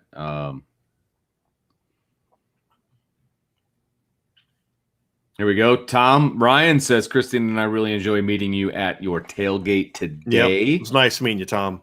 Fantastic. And not a lot of people came and had their appetites. Like maybe because they thought that I had the food, my mom didn't make it. Maybe they were afraid to try it. But I didn't make any of it. Chicken was bomb, dude. It was really good. I chowed on the like. I'm going to be eating chicken so, I'm going to have a lot of chicken these next few days, Vince. That's fair. But so much so that I didn't get any food at the game. Like I was good. I still haven't eaten. So, but here we go. Mike says our toughest 3-week stretch of the season coming. So we shall see. That's a really good point. Yep. And that's what my son and I were talking about as we were walking to the car. Like, okay, they're 3-0, but now the real tests start to come. And I'm curious to see how this performance from an offensive line and a defensive standpoint, what it does for their confidence levels. Right? Because I mean, I'm picking apart like the execution, and I'm having the semantic argument of what does better mean. They played harder or they executed better and all that. But the point is they had some success today, the line. And on 2 huge plays, they played a big role. It was the Kyron Williams touchdown run, but before that, it was the clean pocket that gave Jack Cohen the touchdown past Avery Davis. They also gave him a clean pocket on the throw to Braden Lindsey, but he didn't make that play. But there were some things, even though I don't think their execution was better, the reason I'm more encouraged about the play of the line is that because they played harder, it allowed them to have some plays that you can go on film and say, hey, look, this is what we're capable of, guys. Exactly. This is how we need to play on a snap-by-snap basis, and here's how we get there. Yeah. Right. A, play with that same intensity every week. B, here's the corrections that we're going to focus on in practice. And then defensively, I think there were some confidence building things that we saw from practice today too. And I was told that the defense had a little bit of a chip on their shoulder this week because they were hearing all the noise about, Marcus Freeman's not this and all that.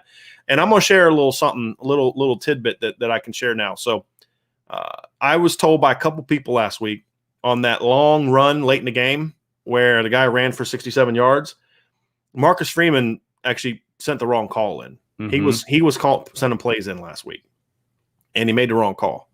I was told that after he made that call, came back to the sideline, the players were ticked, and Marcus Freeman flat out just owned it, and then owned it again on Sunday and said, "This was on me," and that meant something from what I'm told to the guys. He screwed up, and instead of blaming us.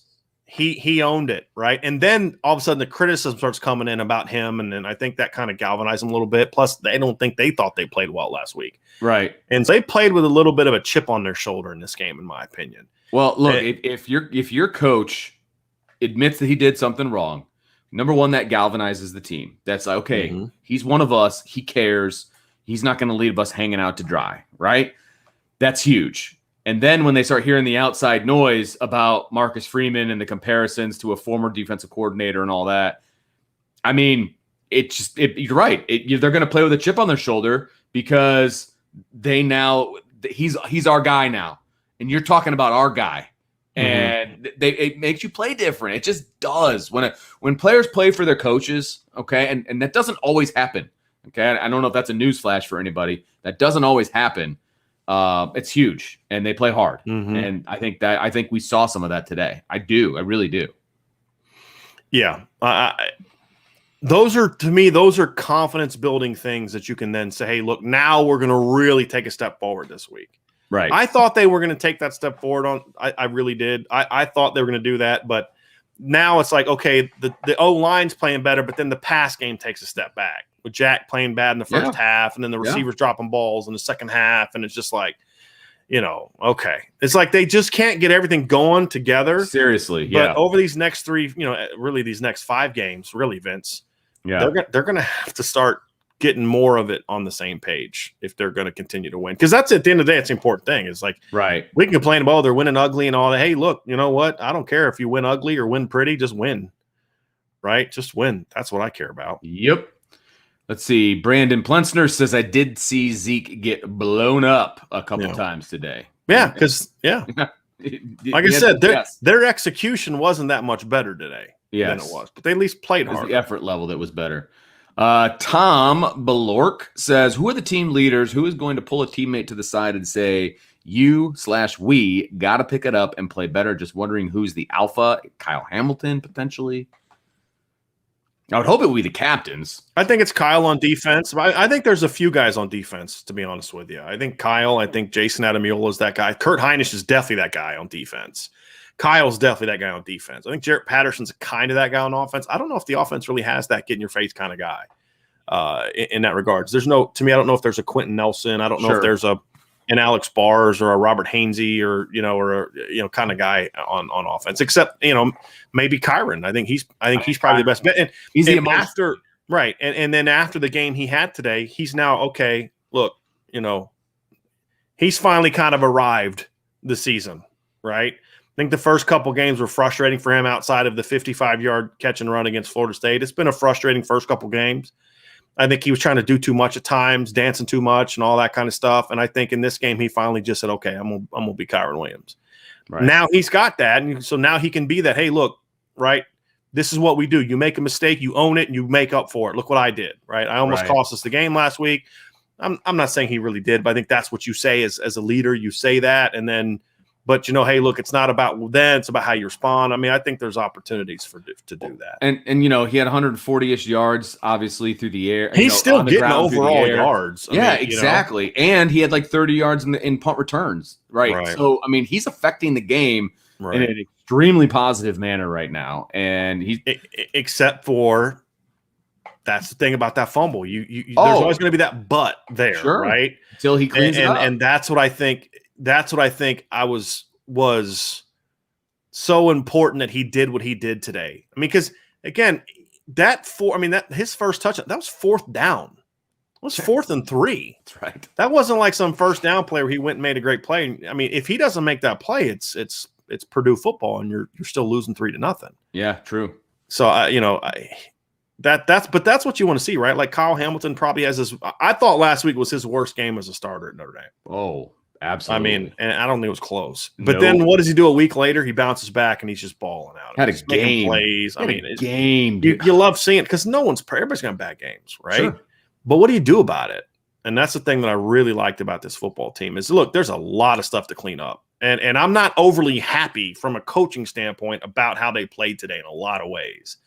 But there was just some bigger picture things to me that I saw today that mattered. And sometimes you got to focus on that when you're a coach. Sometimes you say, hey, look, man, I can go into the film room and I can hammer them again today for the drops and this and that. Or I can say, hey, look, fellas, there's some stuff we got to clean up, and you're better than that, Kevin Austin. Right. But hey, fellas, we competed our butts off. We've got to clean this stuff up. But this is the kind of effort that you know what I mean? Like sometimes you got to really think about how am I going to emotionally handle them today? And I could easily come in here and be like, and you're not going to beat Alabama playing O-line this way. And you're not going to beat Alabama with the receivers. Well, okay, but they didn't play Alabama today. Right. And they're not going to play Alabama at the earliest for what? Until January. 10 more games. Yeah. Right? So I don't care about beating Alabama today. I care about, are you building this football team to win today and then go win tomorrow, next week? And I think that it's going to be interesting to see how they respond to this game, because there's some things that I learned about this football team from a leadership and emotional standpoint that makes me maybe more happy than I otherwise would be about this game if I was only focusing on the execution. Because if we took all that other stuff out, Vince, I'm mad about this game. Yeah. Because there's so much, just turning brushers loose. Your right tackle, who's a fifth-year senior, backpedaling, which he's clearly taught to do because he hasn't changed it in 3 games, and just getting bullied into the backfield. Your defense, Jason Adamiola getting that dumb 15-yard penalty in the first half. J.D. Bertrand giving up a swing. There's so many things I could pick apart and be like, man, Jack Cohn with his misses in the first half. There's so many things I could pick apart. Sure. But sometimes you got to say, you know what? We will deal with that in the film room. But right now, we grew as a team today in some other ways that's going to make us better. That if we didn't get that stuff figured out, the execution part was only going to go so far. Yeah. And that's why I feel probably a little bit, I hope I sound a little bit, I at least feel this way, a little bit more encouraged about this game than I otherwise would be in a normal situation. I don't know if that makes sense or not. Yeah. Keith has a very interesting kind of. Yeah. Keith has a very interesting point here. He says, when Carmody comes back, I would consider moving Lug to guard. Now, here's what I want to say to that. when we were in the summertime and we were talking about, okay, what's the potential starting lineup, for the offensive line, et cetera. So I said originally I like Lug at guard better than tackle. I did say that. And here's my thought on this whole thing. When Fisher comes back, I would consider moving Lug into guard and putting Tosh Baker at tackle. That's what I would consider doing. I'm not convinced Carmody is a great answer at tackle yet. Now, he can prove me wrong, and that's fine. If they're going to put him in over Tosh when he comes back, that's a possibility. I do kind of like what Tosh brings to the table, and I'm sorry, I like Lug better at guard. I would give him a shot at guard. And now this would all be internal. It's not something that I would just come out with, obviously. I would want to test it out, see how things go in practice, etc. But that's something I would think about. I really would. I like Lug better at guard. I always have. Well, Brian Kelly apparently did too before the spring. Yeah, right. Remember before the spring, he's definitely a better guard. Then after the spring, no, he's definitely a better tackle. Yeah, so. Right. Yeah, exactly. So I don't know that they're going to be making any major personnel moves like that. This is one that I don't understand. That's fair. Has Rocco Spindler played a snap on the offensive line yet? I have not seen him play a snap. No. The third guard, the only one I saw was Kristofic today, and he played both sides. Like, has he regressed since he arrived? Because he was one of their better linemen in the spring. You had him working with the first team the entire spring. Sure. And now he can't get a snap. Your guards have been horrible. Yeah. Let's call it what it is, right? Yeah. And apparently they need a rest, so why not bring him in? Yeah. But anyway. Okay.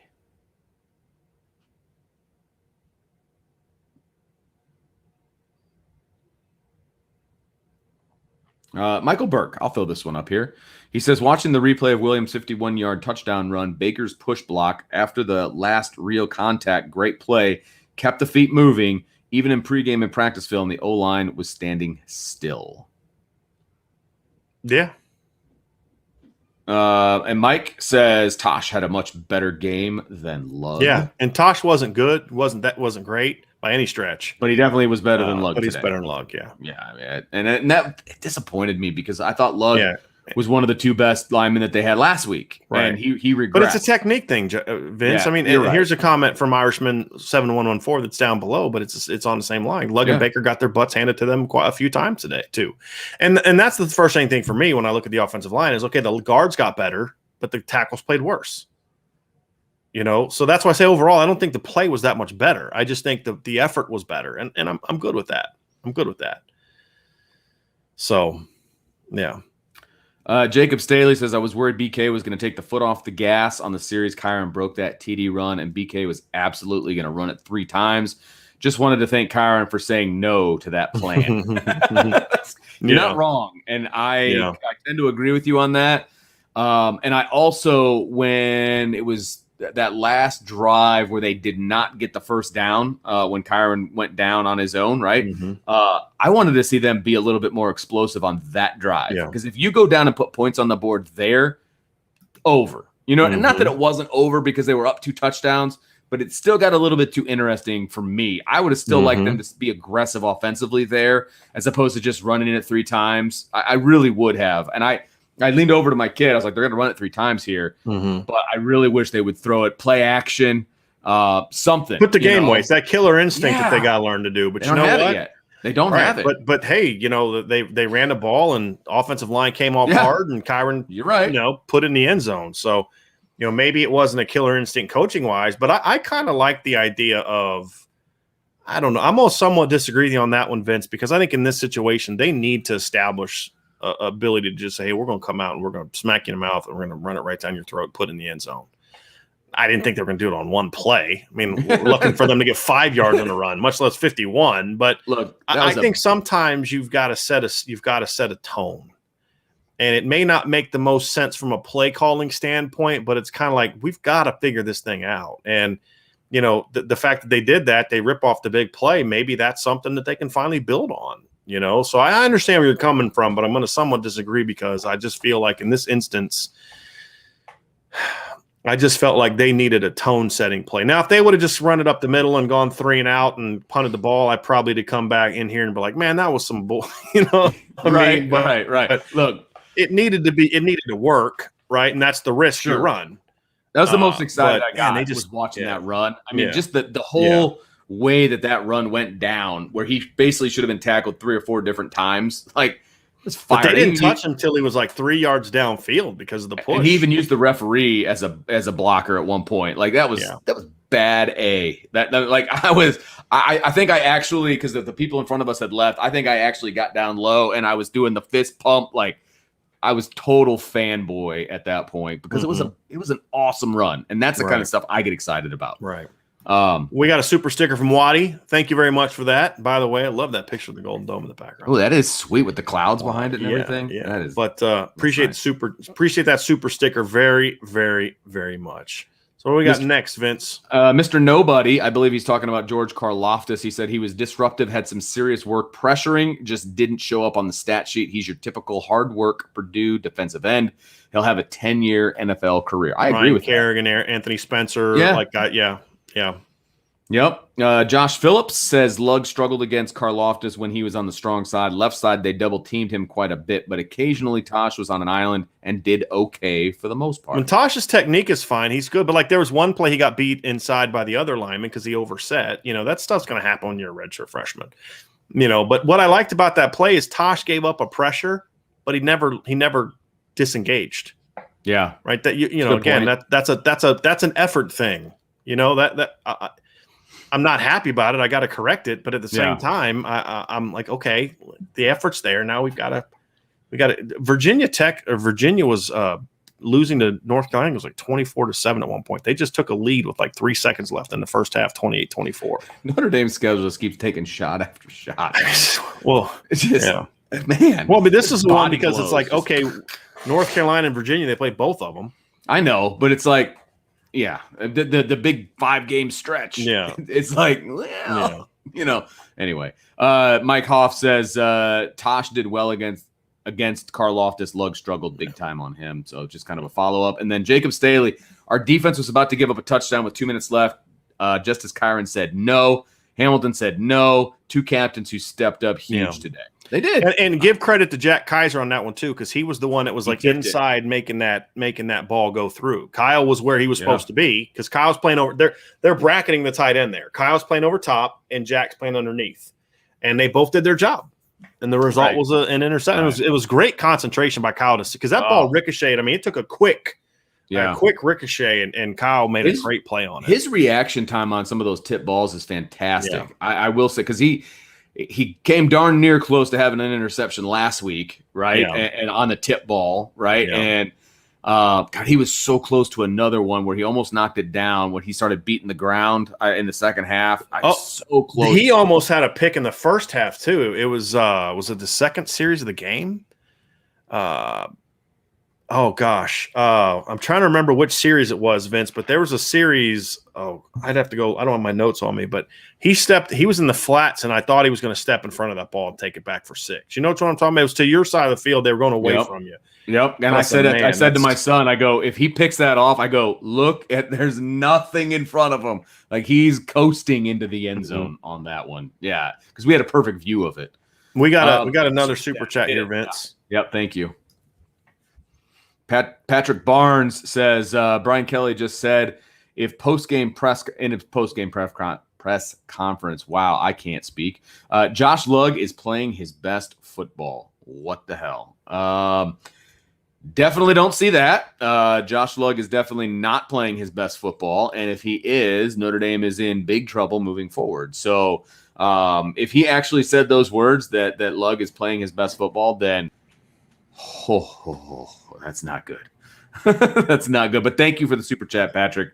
Really appreciate it. Hey, Patrick, since you're down there, did we get your earlier? I mean, did we at least approach the topic? I know we didn't pull up your earlier super chat, but did we at least address the topic that you sent from earlier? And we apologize. I'm curious about that. Yeah. Nathan Lytle says no Batelho today. Surprise, surprise. BK Light. He just played on special teams, and I believe what he said was Botelho didn't have the legs to play defense. I think that's what I had seen. He said, and then he said expect more next week. Which, okay, I mean that sounds like a logical thing. I mean they haven't played him a bunch in practice because they knew that he was going to be out. Right? Well, my immediate reaction is, but he has the legs to special teams. That was kind of my gut sarcastic thing. But that's one play. You run down as fast as you can, and you come off and you rest for a little while. Right. So it's a little different than just being out there. Line up, go hard. Line up, go hard. Line up, go hard. So I get it. And he did actually miss a little bit during fall camp with an illness. So he also only did he have the other thing, but he also did miss some time. So I'm okay with it. Look, to me, the big thing for him today was just get his feet wet, just get him on the field. And they did that today, and that's the part. I'm going to try and see if I just pulled up the transcript from today to see. And he made plays. I mean, he made plays on special teams. They zoomed in on him a few times with the cameras, and he was making plays, and guys were getting excited for him. So they're excited that he's back. I can promise you that his teammates are pumped. Here was Kelly's comment today. He said, I think the right guard Kane is doing a good job, and I think Lugg is playing his best football. So I would say all in all, they're playing pretty good. I'm going to defend Brian Kelly a little bit on this one. I don't know if Brian Kelly necessarily had himself keyed in on Josh Lugg the whole game. Perhaps that comment is built more on how he played the first two games than more. So he may change his mind after breaking down today's game tomorrow. I'm just saying. I get that. Maybe he didn't, maybe he wasn't maybe he was talking to somebody else when, I don't know. I have to go look, but I don't want to just crush him for that. But I just think overall his just constant inability to say the offensive line's got to play better. But I don't know if this is the game I would have said that. I think the way did they play well? No. Did they battle their tails off? Yes. Is this one of those days where they maybe need a little pat on the butt as opposed to ripping them again and reminding everybody how bad they are? Look, that's how I would. I'm as big of a Jeff Quinn criticizer and ripping Brian Kelly for some of the nonsense that he says, and you're just like, dude, that we know that's a lie. But I think when they finish the game the way they finished the game, the fact that they battled again, are they playing to Notre Dame O-line standards? Not anywhere close. But sometimes as a coach, some of this is mental manipulation. Yeah, sure. Sometimes it's, hey, look, Jeff, you better clean this crap up. I'm going to go in there and love on these guys, but you got to clean this stuff up because sometimes they need that. Hey, guys, you know what? Some stuff we got to clean up. But, hey, y'all battled your butts off today. Yeah. And Brian Kelly said that. I mean, his first comment about the offensive line was, I thought Tosh battled his butt off. And he said, at the end, he had a couple procedure penalties, blah, blah, blah. He did. But look, the kid needs a pat on the butt. Hey, he did battle his butt off against the best defensive end they're going to play so far. Right. So I get the frustration, and I get that everybody wants Brian Kelly to come out and stop lying to us constantly about what he's saying, but sometimes the head football coach has to have enough awareness to say, now's not the time for me to crush them. Yeah. Last week was the time to crush them because that was an embarrassing performance because not only did you execute, you didn't play hard. Today is one of those, hey, fellas, you battled. We're going to get back in the film room. We're going to clean some stuff up, but I'm proud of the way y'all compete. I think it's tough love this week. Yeah. You know what I mean? Like in practice, but not after the game, in my opinion. No. I'm saying, I guess that's a bad term, tough love. Yeah, because when I think tough love, I think you're getting on them. Yeah. Today was a put your arm around them and love on them game. Yeah. Correct. And I'm going to balance my compliments. I'm going to be saying, hey, you did a great job here. This is what we need, but this is also what we need over here. Right. You know what I mean? Like that's how I play this week because in my opinion, they should have been getting on their butts the last 2 weeks. Yes. You can't just continue to do it because the last 2 weeks. Because it becomes white noise after a while. You have to change it up. I mean, look, you and I have coached when you just continuously yell at these guys, it loses its, it's just like when a coach swears all the time, right? It loses its effectiveness, right? But then you get a guy who never swears, but he drops that F-bomb, and you're like, whoa, okay, coach is serious now. You know what I mean? Like, you have to switch it up to keep these guys, into it and listening to you, frankly. We did get a super chat, Vince, from Jim McCarthy. He said, thanks, guys. Appreciate you, Jim. Thanks very much for that. It's fantastic. Thank you, man. Tom Baloric. He says, "Hey, BK's come full circle. He used to rip the center in his post game for bad shotgun snaps in a hurricane. So there's that." That's such a good response. That's great, Tom. I love it. I had to hit that one. I love it. I had to hit that one. That was good stuff, man. Craig Sebring says NBC sideline reporter said at halftime that she talked to Kelly and he said that they lacked intensity after the first half. Okay. Offensively, maybe. I mean, I don't know. It was a 7-point game. Certain positions, maybe. Yeah. I thought I didn't think the defense lacked intensity. I thought the offensive line at least played hard. I thought the receivers were so incredibly disappointing in the first half. That was the most. I mean, because that's been one of the bright spots of the first couple games is how well they played. But hey, you know what? As a whole, they didn't play well. But Avery Davis stepped up. Yeah, Kyron stepped up. So I mean, that's. I mean, look, the mark of a good team is when you can win and you don't bring your A game. Sure. Right. And Notre Dame's brought at best their C+ game the first 3 games. They're 3-0. Yeah. Right. Oh, yeah, I mean, absolutely. Yeah. I had somebody say this team reminds me a lot of the 2016 team. I said, no, because the 2016 team would be 0-3 right now. Right. They'd be losing. Yeah. I mean, look, bottom line, Notre Dame's winning. They're 3-0. Right. I mean, they're going to be a top 10 team again, I would assume, after Sunday afternoon, right? I mean, I'd have to go look, but I mean, I still don't see how anybody has Clemson ahead of Notre Dame right now. I mean, other than just reputation. I mean, and they'll stay there until they lose again. Right. But, Lose again. I know. Freaking Georgia Tech by 6, and at home. With a goal line stand. I mean, let's be clear on that, too. So apparently Shipley fumbled that ball into the end zone. That's how they got to the safety. So he got stopped at the one, but it looks like it's okay. It's what somebody had said. Okay, fair enough. Breaking Down Braves Boys podcast says, was great to meet you guys today. Looking forward to rewinding and watching this whole show. So he is a high school kid who basically has kind of started his own website, and he covers Notre Dame basketball. That's cool. And so what I did is I gave him a membership, a comp to membership to Irish Breakdown, and he'll publish his stories on the Irish Breakdown message board. That's so cool. But yeah, I love that entrepreneurial spirit. And he's a huge Notre Dame fan, so it was great meeting you today as well. But if you don't follow him on Twitter, do so because he's really doing good work on the basketball team. He is, and he was a super cool kid today too. Got a chance to meet him and his dad. Yep. I know that sounds like he's 8 years old, and I apologize for that. But yeah, it was really cool to meet him. Tommy Gunn says, y'all, that lip sync battle, though, how do you not know Bon Jovi? Because they weren't even born when Bon Jovi was. I mean, what are they doing? All the adults were like giggling and laughing because she had no clue. I looked over at the guy next to me. I said, how many kids in the student section do you think were born when Living on a Prayer came out? Right. The answer is, well, unless there's some 40-year-old, that started college late after the, military service. I'm kind of joking, but I'm not. Like, maybe some old guy that started, late or something. But those kids don't have a clue, I mean, none. And she had no clue. Like they know the once they started doing they all knew that. But it's like, come on, man. Bad. That's some of that stuff is cheesy. They need to get rid of that stuff. You made a great comment. You said that's single A baseball stuff. Yes, that's what you said. Absolutely. And you shouldn't be doing that in Notre Dame. Right. And they only did it once today. So I'm hoping that they're realizing that it's terrible. Right. Because last time they were talking. They keep picking songs. These kids have no clue what the lyrics of the songs are.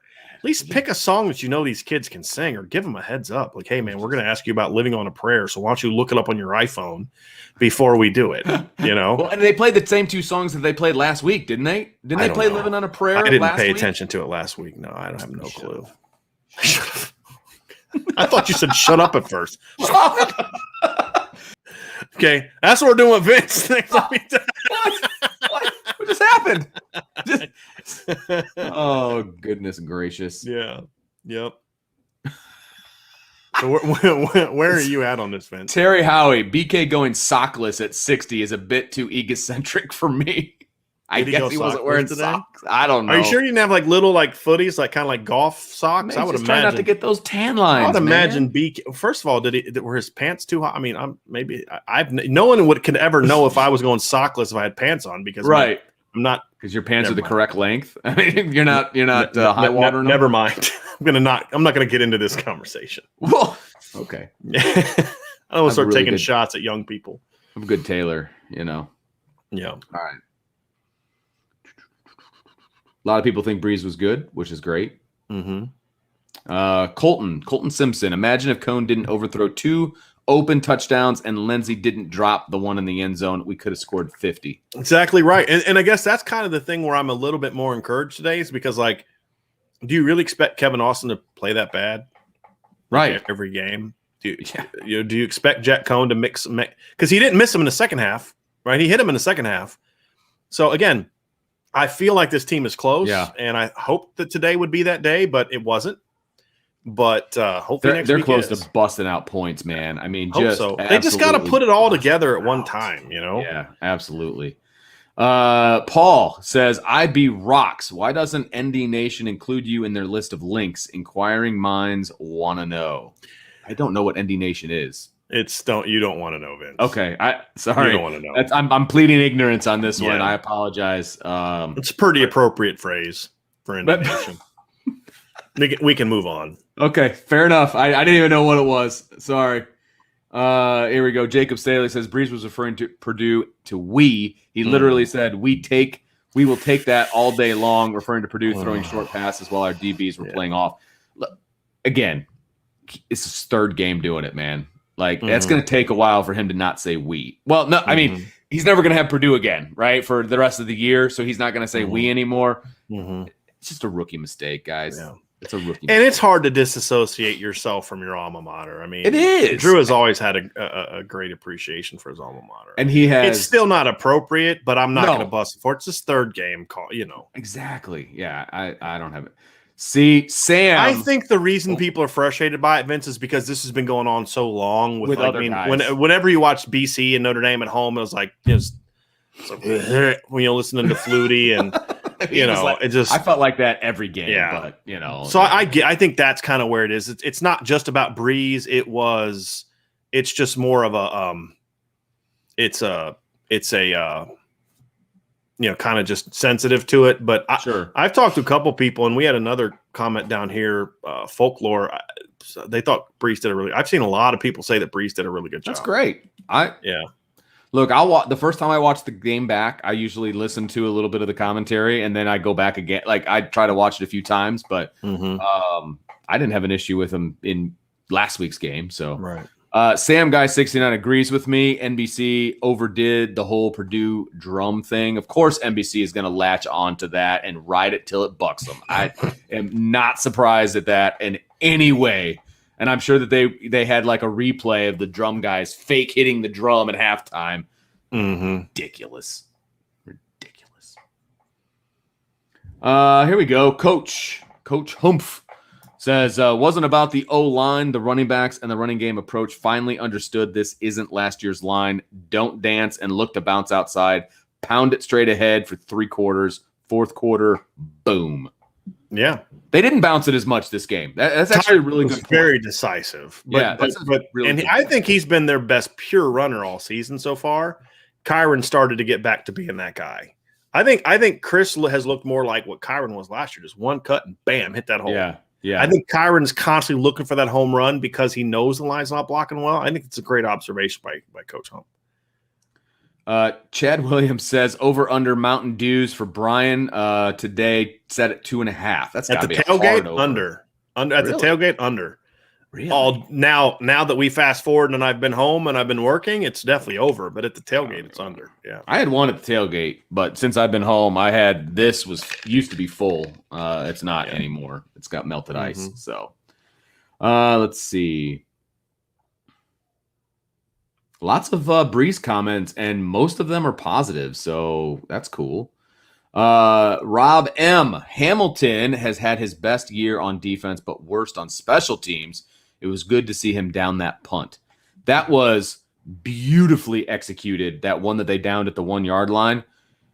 Bramblett did a great job of holding onto the ball, waiting for the coverage unit to get down there. It was a perfect kick that ended up bouncing right into the hands of Kyle Hamilton, who was standing literally with his heels on the goal line. I mean, it was you can't draw it up any better than what they did on that particular play. It was fantastic. And even though the Purdue guy next to me was like, I need to see a replay, he was standing on the goal line. All right, dude. You know, say Brian Kelly lies a lot. My wife's coming in with the lies. She's lying. I'm not at 11 plus Mountain Dews right now. Woo, that's fantastic. Lies. Filthy lies. Uh-huh. You just called your wife a liar. Lies. You just called your wife a liar. With her watching. I know. Right. I wouldn't do that, and I'm in a different house. Because now she knows there's witnesses. At least now I know there's witnesses. Oh, man. Tommy Guns is coming to your defense, though. He says, I didn't see him drink any. So there you go. I had one early and then one as I was walking up to the thing. Nice. And then, nice. Yeah. John Rich, bringing the heat on Ohio State. He says almost 25,000 empty seats in the Horseshoe today. That would have happened no matter what. They just lost to Oregon. They're playing Tulsa. There's a lot of – I have a buddy who runs an Ohio State website. His traffic for September has been through the roof. Oh, this way. Oh, okay. Before last week has been through the roof. This week, it cratered. Yeah, exactly. So Ohio State fans are real salty. Yeah. Real salty about last week's loss. Oh, I'm sure that because they have a standard of play that they expect out of Ohio State, and it's not there this year. Yeah, it's especially defensively. I should say specifically defensively. I didn't watch the game today, but I'm assuming that was still a bit of an issue. We got a super chat downstairs if you want to grab that. Yes, we do. John A1. Thanks, John. Yeah, he says, I thought Notre Dame was good in the slot. Avery Davis was making plays. Kyron Williams had the TD on the cone pass. Wish we had keys today. We were in 12 personnel a lot. Thoughts? They were in 13 personnel at times with Joe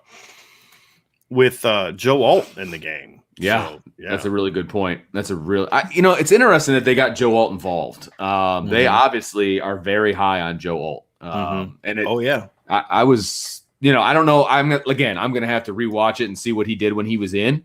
I didn't notice him one way or the other, to be honest with you, Vince. I didn't either. And that's you can't watch all 11 guys on when you're watching live, yeah. But when they announced that 70 whatever was going to 45, I was like, I wonder if they've got something up their sleeve. You know what I mean? And so it's going to be interesting to see if that's the case moving forward, right? And that they found a eligible number that was big enough to fit Joe Alt. I think that's even more impressive. But yeah.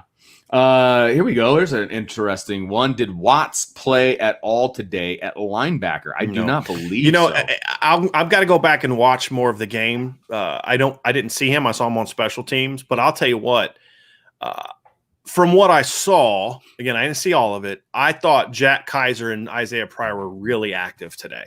They were a big part of the success, I thought, of really shutting down the quick game today. They combined for 14 tackles. I thought that I noticed both of them making plays against the run and the perimeter pass. And, of course, I mentioned the play that Jack Kaiser made on that interception, being in position and, fronting that guy. And not a linebacker not getting his arm wrapped around the tight end. Although tight ends are a little harder to get that arm wrapped around than a receiver. That's fair. But I thought the Rovers today were very good. I was actually, as I was looking at the defensive stats when I got home, I got to give Marcus Freeman a lot of credit because he has taken Isaiah Pryor, who frankly was a liability at Rover, and the way that he was being asked to play in the last defense, he was a liability, and they have found a niche for him where he's excelling and he's making plays. Right. And I was impressed with him today. Yeah. They didn't ask him to do something that's out of his They're letting him scope. Play downhill. That's that's where he's good. And he's playing hard. I thought the Rovers were good today. Yeah. Again, it's numbers, but I think the numbers backed up what I observed from the game is, I'm looking at it here and it says that Kaiser actually, let me pull up the official stats because as you know, Vince, the old post-game box score on the stats page that Notre Dame sends us isn't always the most accurate, but let me try to pull up here this the stats from the game, and I think it was 14 is what I saw. Yeah, Pryor had 8 tackles, 5 solos, and for a Rover, that's the number you want to see is the solos because they're out in space so much more. Yeah. And then Jack Kaiser had 5 tackles, 2 solos. So between the two of them, 7 solo tackles, and then Kaiser had a pass breakup. in the game as well. And that's good production in my opinion. That's great. One of the keys that I had written about in the game, Vince, one of my keys to the game is the defensive backs needed to be more disruptive today. And I thought we saw that. Kyle had 2 breakups and a pick. Cam Hart had 2 pass breakups. I thought DJ Brown had the pick. I thought the DBs were a lot more disruptive today, which I was happy to see. That was even though again, there's still stuff to clean up. They've got to, that grabby stuff, man, that's got to stop. Yeah, I know Mike Mickens doesn't teach that. So he's going to have to get that fixed, because as I've always said, you either coach it or you allow it, you know what I mean? Sure. One of those 2. It's going And to have to get cleaned up because it's taken away from when they're doing well. Right. The pass interferences that got called on them, they were legit. I mean, he had the arm wrapped around the backside. Yeah. I mean, it was all legit. 3 of them the last 2 weeks. Yeah, they're legit calls. And I will say that I think they missed one against Braden Lindsey. They tugged on his jersey when he was trying to make an out cut, and it caused him to be a little late to the ball. But it is what it is. Big Ten refs. What can you expect? Let's see here. Tommy Gunn says, I didn't know until today that Cam was on special teams. Kyle Hamilton. Kyle Hamilton. Thank you. I was like, who the heck is Cam? All right. Awesome, Tommy. Appreciate that. He's played special teams his whole career here. And he likes it. He enjoys it from everything I've heard. And so, that's great. Rob M says, he's always played special teams, but he's been bad at it this year. I don't know what's wrong. I really think he's been banged up, but he looked good today. I was pleased with his effort. He didn't look, his body language was much better today. So hopefully whatever was ailing him last week, he's passed. Let's see. Chad Williams, Bramblett had 1 stinker of a punt. Agreed. Terry Howie says Cincy will be a big test. Yes, they will. And we've said that from the get-go. I'm not even remotely worried about Cincinnati right now. I'm fine. And what I mean by that is I'm worried. My Wisconsin is my full focus right now. For sure. D-Rock says, I will not make my prediction after Brian and Vince after Brian and Vince does, and until I hear from them, I'm a retiree. They are the analysts. Thanks, man. Appreciate that. Yes. That is great. Oh, I just got bumped. I'm sure. I hope. Nope. I just got bumped. So I am now at 9:06. Okay, I'm a little bit. Where were you, Vince? I am not 100% sure. I didn't look at the time. I wasn't realize I was about to get bumped, so I apologize for that. This is an interesting question from David Knight. He says, I wonder if the coaches think because they went to the transfer portal that they need to play Madden. I honestly don't think that's it. I think the thing is I think they see a veteran kid that they think they don't want to pull the plug on too soon because if you can get him to where he played in Marshall. Sure. I think that's more of what it is. Agree or disagree? I don't think that's it. I think it's more about they just feel like we need to get that veteran kid and get him going is really where I think it is.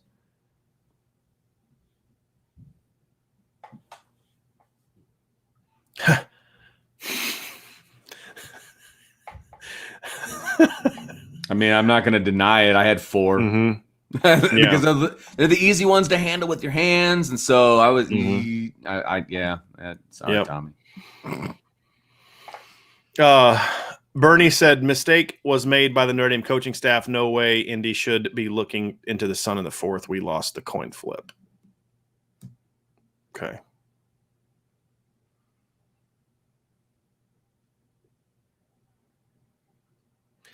Jacob says, I hope the tailgate went well, and I can't wait to meet you guys if you do another one. I think we'll probably do another one for USC.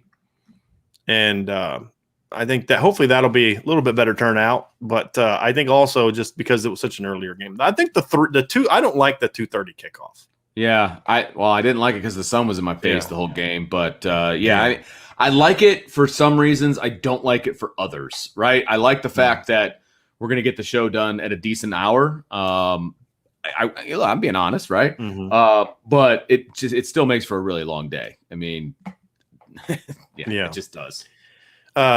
DL Call 01 says, Coach, I hope your family's doing well. So I did get some good news from my mom today. They're still battling her infection, but it is progressed to the point where they allowed her to go home today. So they were originally going to keep her until Tuesday. Awesome. And so they ran some tests today on her, and apparently they weren't real pleasant tests, but they ran some tests this morning. And so they allowed her, they gave her some medication, and she's going to go back. And I think she got to come back like this week. But, that's obviously a good sign because originally they weren't planning on letting her go home. So it was pretty cool because I told you the doctor is a Notre Dame guy and all that. He walks in and he goes, hey, how would you like to go home and watch the game on the big screen? And she's like, I'd love to. So she told me that he left and to get her discharge papers, and the nurse came back 5 minutes later. My mom was like, I was totally packed and ready to go. She wanted to get home. So that was really good news. So awesome. And look, every single person that showed up at the tailgate today, the first thing that they said was, how's your mom? That's awesome. And I appreciate all of y'all very much for that. It was very, very, very, and it meant a lot to my mom, a ton to my mom to see that response. Cause she follows me she's on Twitter, but I think I'm like the only person she follows because she wants to read my articles and stuff and see when I'm on radio shows. But so she saw that. My dad has a membership to the board. No, I don't make them pay. So he showed her all those things. So, I mean, she felt the love from all of y'all. So I appreciate that very, very much. Very, very much. I'm where you are now. I can see that one. So why don't you go down and get the super chat? Yep. Why don't you go down and grab that? Connor Patton, super chat. Thank you for that, Connor. Appreciate that. Yep. He says, I think Notre Dame should spend millions on an ad of Jeff Quinn walking on the beach musing about the environmental responsibilities. Okay. All righty. Connor. I mean, if that's going to be his job instead of his current job, then okay. I mean, well, there was a commercial at one point about that, but it wasn't Jeff. Oh, okay. Well, or maybe I don't know. I heard it, but I didn't see it. Tommy Guns, JD though, where have you been in my life last year? Hey, he just had to take a second to get up there. He was not on anybody's radar last year, really. Georgia dropped him. I bet you wonder if they're regretting that right now. Yeah, seriously. I would be. Kevin says, just got my tickets for the Cincinnati game. What chance is there that College Game Day will be there? No clue. Talk to me about if Notre Dame wins next week. Yeah. If Notre Dame wins next week, I think that'll be the game that Game Day will be there. Because USC and North Carolina already have a loss. And it's the whole group of five, group of six or whatever thing. And yeah, I could see that. I'm going to quickly look, that you say that. I want to see what other games are being played that weekend. Because that's always kind of part of it too. Absolutely. Somebody said that Game Day had noted that they're going to be at Wisconsin next week. That would surprise me a little bit. It would surprise me as well. Because being in just Chicago, I don't know. We'll see though.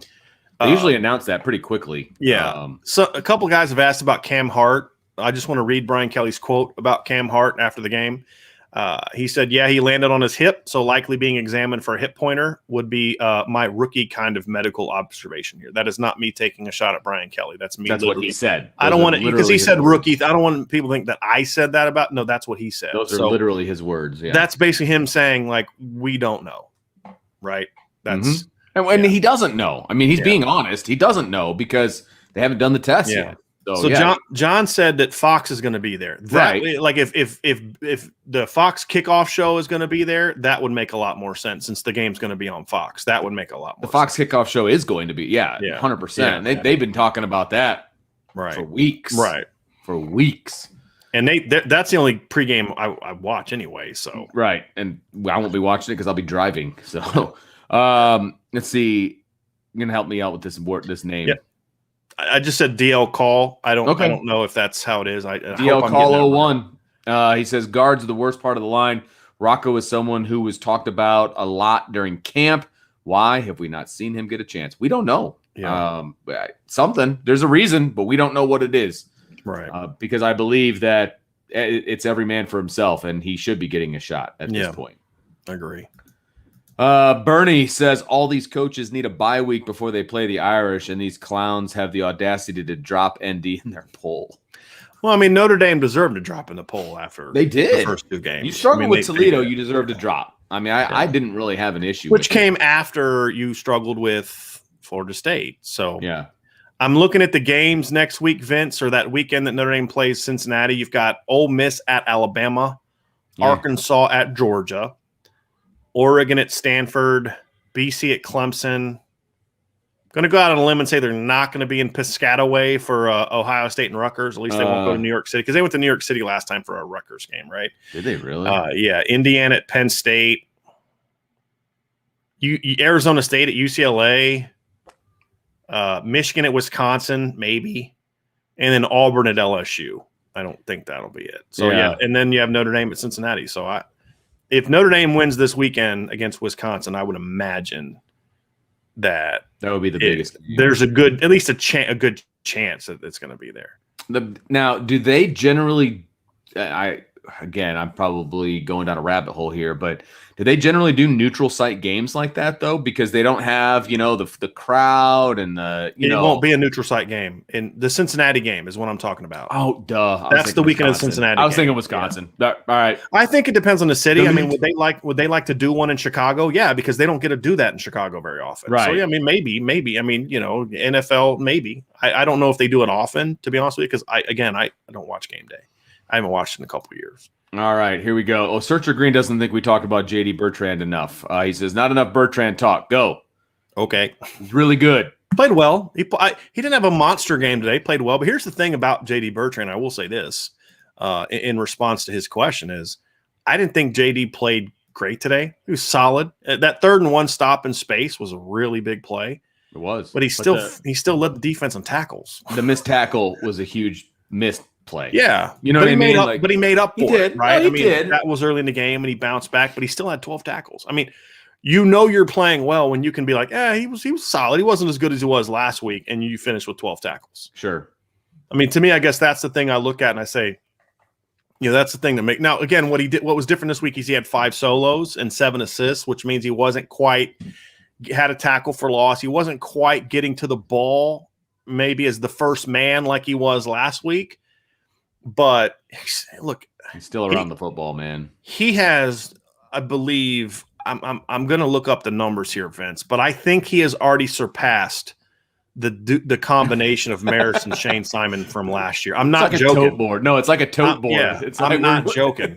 Like, hold on a second. He had 23 tackles coming into today. He had 12 more today, so he's 1 away. Think about that. In 3 games, J.D. Bertrand is 1 tackle away from the number that Shane Simon and Maris Luafau had all of last year combined. Those numbers from last year are so sad. Yes. Like almost he already has more solo tackles than they had all of last year combined. Because Shane Simon had, let's see here, Shane had 9 solo tackles. Maris had 10. JD, after today's performance, already has 21. Now, that speaks to I'm taking a shot at their production last year to point out how bad it was. Right. The reason I'm pointing that too is just show how much better it has been this year and how good JD has played so far. It's completely flipped on its head. I feel like it went from like liability, the one of 2 worst weaknesses last year to one of the strengths of this defense. Exactly. And you're playing with the guy that's your anticipated backup. And I feel like I would have said going out of last year and going into this year, like, hey man, I just want the will to beat average. And it would still be a huge step up from last year. Mm-hmm. And they've taken the will to a whole other level at this point. Right. And so it's been fun to watch, frankly. It's been a lot of fun to watch. Yep. Let's get to some more questions here, Vince. Let's rock and roll. Bernie says, sorry, I thought you were going to need more time to look, so I just wanted to throw up this from folklore. That Bertrand is so much fun to watch. The thing about him is he's not just a try-hard guy. The kid's athletic. Yeah. Right? Yeah. I met 2 guys today that it was a dad named Joe Schmidt and his son was Joe Schmidt Jr. And we got to talking about Joe Schmidt and how he was actually a pretty good player in 2014 before the knee injury. But Joe was just a really smart try-hard guy. JD Bertrand's athletic. Mm-hmm. And he is an athletic kid. Yeah, he is a talented athletic kid. There's no question about it. Bernie says, like the big ND play signs look like they helped. They were holding up the pictures and things of that nature. Okay. I mean, it just want to give the defense more, or the offense, the other team, more things to have to try to figure out what's the call. And they also huddled for a while there too. Yeah. Like they were switching up kind of the way they were bringing in calls, which I liked actually. 2029 Jason Vaca. He says, I said it before and I'll say it again. Feels like we dusted off the 2015 playbook, but we don't have the 2015 O-line. Need more slants and crossing routes and screens. We need more catch and runs. So I'm going to somewhat disagree with the first one because I feel like they've run several slants this year. I mean, they hit a slant to Kevin Austin on 3rd and short last week. They threw a slant to Kevin Austin this week and he dropped it. They threw another one. I can't remember who they threw the other one to. So I think slants, they've been there. I agree on the crossing routes. Any type of levels concept that we're just not seeing right now. Crossers, drags, drive routes, things like that. Yeah. We're not seeing that. Skill guys. Go ahead, Vince. I was going to say, these skill guys need to be in catch and run situations too. Like I really do believe that getting Kevin Austin, getting Braden Lindsay in catch and run situations can be very beneficial. You can throw it deep too. Right. But they can be very dynamic. And give because here's the thing. Okay, you want to come up and press them because you think they're going to beat them deep. Fine. They're going to stick a move and just beat you across the field on the crossing route. Right. Something like that. I mean, I think those things also make it a little harder for teams to do what they're doing to them. Run some more stack stuff, where they want to press outside, do some more motion and, invert your formation, your slots on the line. You bring your outside guy in and you do some post snap switching and things like that. So, but look, and they're running screens. I think where I would agree with you, Jason, is first of all, I think I get what you're saying about they've dusted off the 2015 playbook. He's not necessarily wrong, but just chucking deep but I think the one thing that offense did, they do a lot of crossing routes. I mean, that's the only thing that was working against Clemson in the second half of that game, right? Sure. Will Fuller had a long crossing route for a big play. Chris Brown had a long crossing route for a big play. I think they're doing they did that in 2015. The screens thing, the running back screens have been pretty darn good this year. Kyron had a 55-yarder. You had he had another one that you talked about in last week's, Vince. It was that 3rd and long that he made a great play on. A couple moves. And so we're seeing some of that. There's the receiver screens are where I want to see more, but part of that is I think they've got to do more things to get teams away from playing so aggressively with their coverage, because it's kind of hard to run outside breaking receiver screens when you're playing aggressive coverage. Yeah. And then also I think those guys can tend to be in a little bit better position to drive on an inside breaking screen. So, maybe you go in reverse order. Instead of starting a screen, you do something where you maybe fake a tunnel, and instead of throwing a tunnel first, you fake and throw deep first.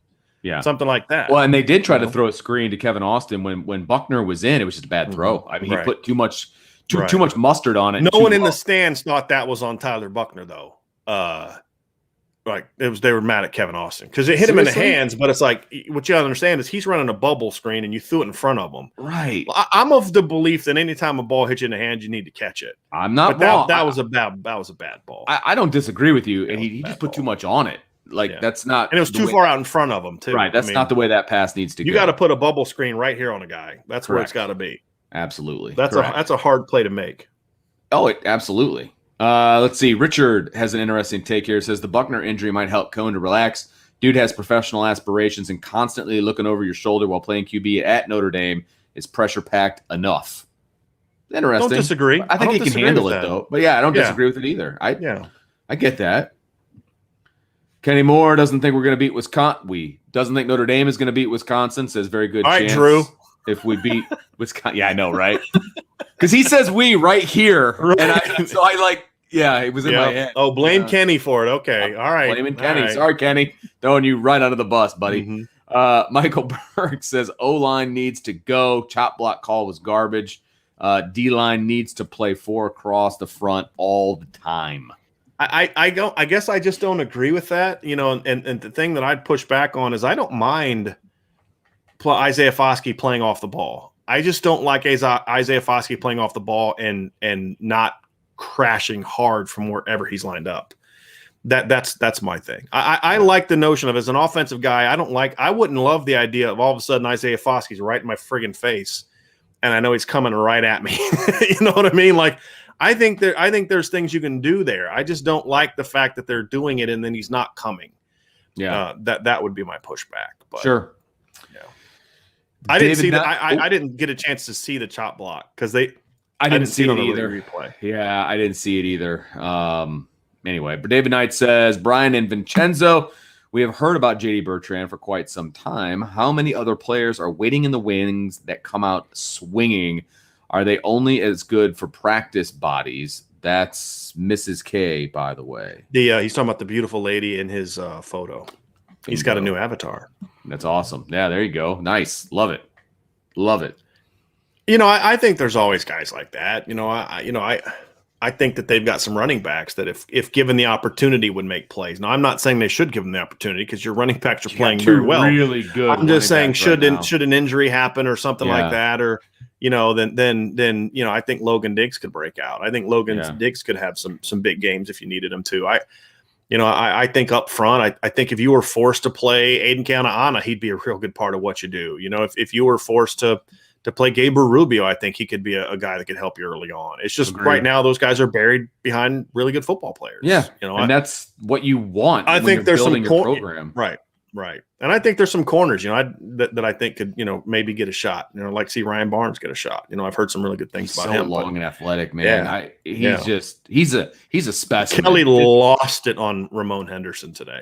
Did he really? When they had to call that late timeout because he didn't go on the field, they were like stuck between calls. I mean, he was like yelling at him for like 5 minutes. At one point in time, Myron Tagovailoa, and love this leadership. Myron Tagovailoa went and put his arm around Ramon and walked him away from BK. Did he really? He just won't stop yelling at him. Wow. Yeah, he just won't stop yelling at him. Well, they had to waste the time out there. Right. No, I get yelling at him, but he just kept yelling on it. Yeah, he kept and then Myron was like, okay, we got it. You know what I mean? And that's he didn't do it disrespectfully, but it just, sure. Hey, we got it, coach. And he went over and hurt. Ramon's still a young kid too. Right. Like, you got to be on the field, and oh yeah, he messed up. I'm not saying he didn't mess up. There's ripping a guy, and then there's like, okay, you've made your point taken. Yeah, right. Searcher Green, pretty funny. He says, "Crap. Hope BK hasn't seen a trait issue with Rocco." Oh Lord.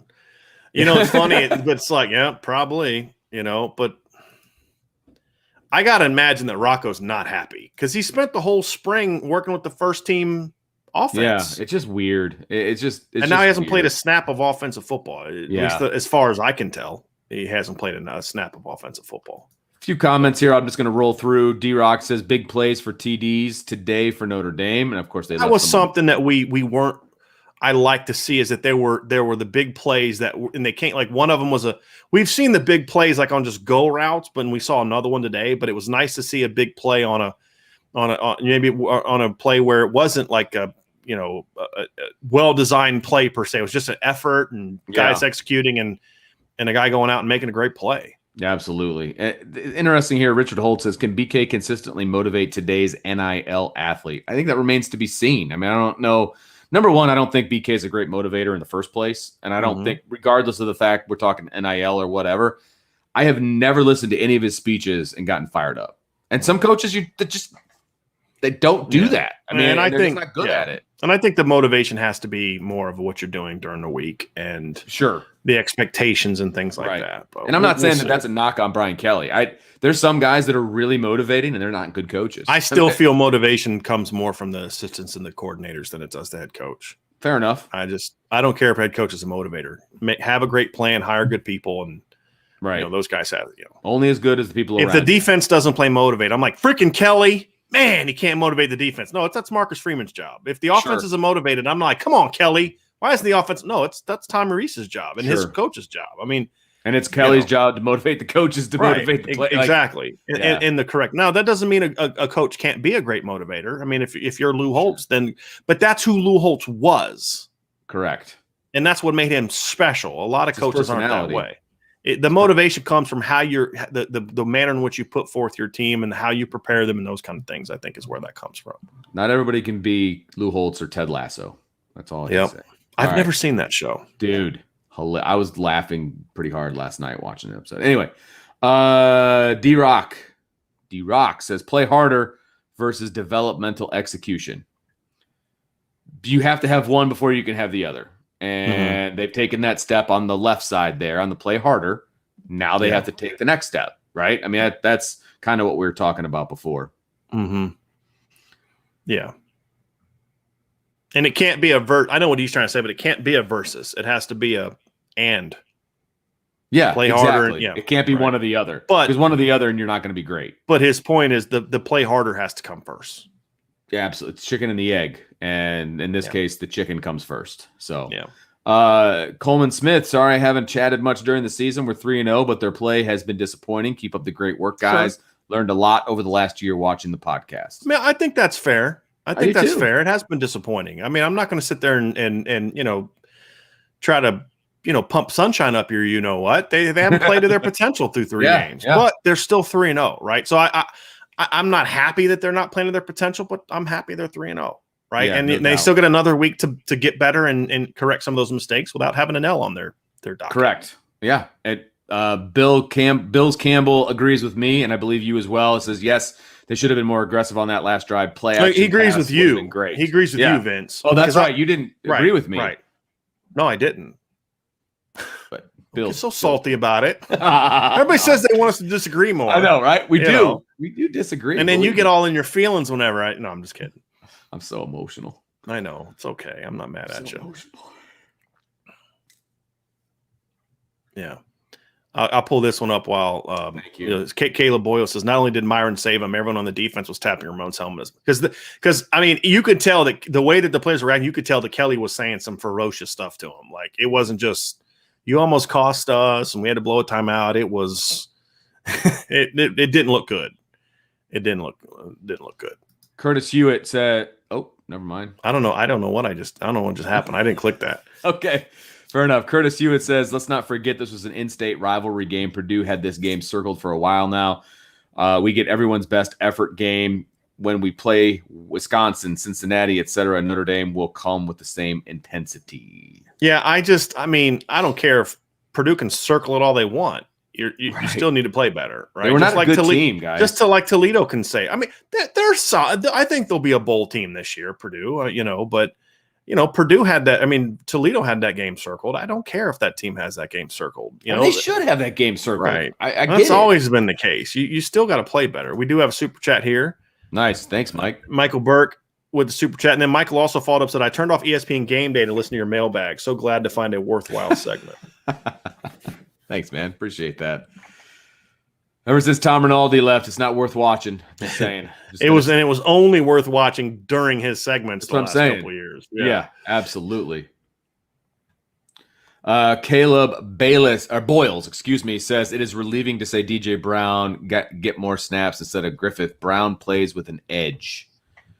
I don't think he's better than Houston Griffith. I don't either. I think it's good that they can start to count on him when they need to give somebody a blow. Bad in the opener against. Yes, absolutely. I thought Houston played fine today. He missed that one tackle in space, but I thought DJ played better, which is great. You need 3, guys. I mean that's the whole thing. You need 3 safeties, and they're counting on DJ to be their 3rd safety, and he played better today, which is great.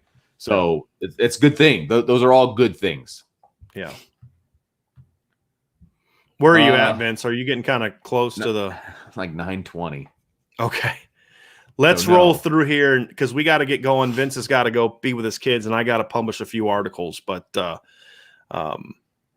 here we go. Craig, go ahead. Oh, I was going to say, Craig says, I like how we took shots down the field today. If Cone hits a couple of wide open, they make the catches. We're talking 44-13. Got to improve on that, but glad we took the shots and happy. And I'll tell you what, that's one thing we've seen from Tommy. They are aggressive, and they've been that way in all 3 games. They're just going to take their shots. I mean, they're going to keep taking shots. We've been begging for shots for years, and they're doing it, and I love it. And here's the other thing too. After the way that they went in the first, here's something that we didn't talk about. The way that it went the first half, Cone couldn't throw them, and then when he was throwing them, they weren't catching them. It'd been very easy for Tommy to say, well, man, we can't keep doing this. They came out early in the 3rd quarter and took that shot down the field. It was great. I love the aggressiveness of it. And the message that sends to your players, hey, guys, you guys sucked in the first half, but I got faith in you. We're going to come right back to it. We're going to take another shot, right? And they did it. And I think that sends a great message, Vince. I really do. I want to put this to bed. Did you guys see the graphic that showed the next 5 ND opponents have a bye week before the ND Yes. matchup? That seems to be extremely rare. What do you think? It's not rare. It It happens happens all to the time Notre Dame every year. It happens all the time, and they make a big deal out of it, and it means nothing. It They means keep winning. nothing. Right. So no offense, Jeff, and I thank you. This isn't comment. yeah. It's not against you. NBC, ESPN, they all blow it up like it's this huge deal that all these opponents have bye weeks before Notre Dame. Notre Dame there's some positives to bye weeks, but it's just not the thing, getting healthy and that kind of stuff, but it's just not this big game changing. I think like 7 of their opponents last year had bye weeks, I believe. Right. Too. It doesn't matter. It's not, I shouldn't say it doesn't matter. It's not as big of a story as people try to make it. It's not, to me, going to be the difference in winning and losing, in my opinion. Yeah. I think the only time that would ever be the case is like if a guy, a top player got injured and they could rest him the next week or something like that. But again, that's not going to necessarily. I got a quick recruiting one. Michael Scheller says, in the world of recruiting, I was thrilled that 2023 quarterback recruit Nico from California took an unofficial visit to Notre Dame and was also offered. The young man is a gamer. He's very good. He's very good. And Notre Dame likes him. It's just there's been some work that needed to get done before they could offer him. So the fact that they offered him today is a good sign. It tells him he's doing the work that he needs to do. I could not disagree with this particular thing more. But Caleb says Brown is greater than Griffith. Botelho is greater than Foskey in drop back coverage. Okay, in drop back coverage scheme, I will agree with you on that one. Yeah. Tired of seeing Foskey used like Dalen Hayes. Agreed. I agree with Caleb on the second part of it. The first part, I read it the same way you did, Vince. Okay. I thought he was going to say Botelho, but then as I kept reading, I get that. I agree with the second part as well. I told you when they came out with Foskey at linebacker in the first series, I was like, you got to be kidding me. And I was not happy. So I agree wholeheartedly, and I disagree wholeheartedly on the first part. So I will say that. Right.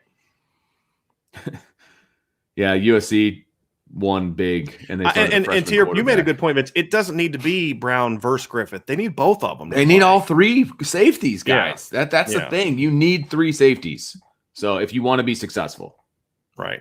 And where are you at, Vince? Did you say? I'm moving towards 9:30. Okay, so I'm down here at 9:37. So come down here with me. Jeff Hoy also says, after having a ton of defensive success with 4 down linemen, why do they switch to 3 down linemen? Because it always seems to be much more of a porous defense. And I don't disagree with you on that. I really don't, especially when they don't allow Foskey to attack. That's my big thing. But part of it too is this is who Marcus Freeman wants to be, right? And you can't just scrap something because it's not working. You got to keep plugging it. But the thing that I guess frustrates me is I don't mind it to keep going to 3 down. It's that they keep going to 3 down like with kind of the same guys instead of saying, hey, look, this is what this guy can or can't do. That's kind of been more my thing, Vince. Yeah. Yep. Wow, your wife's coming at you hard. Dude. I know, with the Mountain Dew thing. I know, right? What are you going to find all the Mountain Dews I've done all week and try? Dude, she's coming with it today, man. I'm not getting involved. Yeah. Stoic behavior's not helping either. He says O'Brien will clear 20 Mountain Dews today. Come on, man. Where are you at? You're supposed to have my back. Bro code violation there, buddy. Bro code violation. Ouch. John A1 said Joe Alt crushed a guy on the Cardinal Williams TD run. I'm about to go look at that. I didn't notice him. I'm not saying good or bad. I didn't notice him. And apparently ESPN announced that they're going to be in Chicago on their Twitter. I keep saying that, but I just went to ESPN's page and I didn't see that anywhere. Okay. Yeah. I'm not saying it didn't happen. I just haven't seen it yet. See here. She's cheating now, Vince. She said, based on the fact you didn't go to bed till 4 a.m. this morning, your count starts then. So she's literally looking at the 12 o'clock. That technically is Saturday thing. So she's kind of cheating, but I'm still not at 11 plus. Only at like 3. And I hate that I've kind of fallen off the no Mountain Dew wagon, but I have. I've just been because I'm up till 3, 4 o'clock in the morning every night doing work and stuff, and and I hate coffee. So Jacob's comment at 9:38. Fire though. Jacob's comment, that's awesome. I'm not gonna put it up unless Brian wants to. Nope. I just saying I love the comment. I also like the comment at 9:41 by Irish Joe, but we're not gonna put that up either. Yeah. Can I say something else? I've watched a couple Fox games this year. I wish every single network would go to the way Fox covers games from a camera angle. You can see safeties dropping into coverage. They pull back a little bit. It's wonderful. I know. Wonderful. Here's another one. Here we go. Oh, my wife says with her analysis, she goes, I am very biased and still miss Nelson, Hainsey, Bars, and Liam. I can't wait for O-line to get it together this year. Well, so, yeah. Agreed. Yep. Caleb Boyles, returning punts felt huge. Not sure if BK advised it, though. We'll have to see more screens still. Yeah, I think BK, you could – he made some comments this week before the game. He talked about kind of triggering the returns. You remember that? I think it was Thursday, Vince. Was it Thursday or Monday? I can't remember which day it was. He made a comment about that. And so I do think that it was like, hey, if we're going to put Kyron Williams back there, let's use him. I know it's a crazy concept, but I do think that was Kelly forcing Polian to say, hey, let's get this kid going. Otherwise, just put Matt Salerno back there and fair catch it. That's not a shot on Matt Salerno, but Matt, can field it. They're going to have him back there. Then use him. Use them.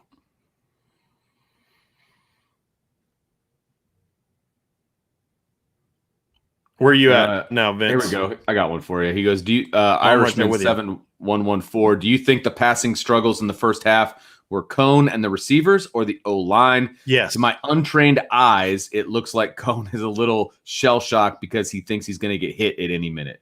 Well, to the first part of the question, do you think the pass game struggles are Cone, the receivers, the O-line in this game? Yes.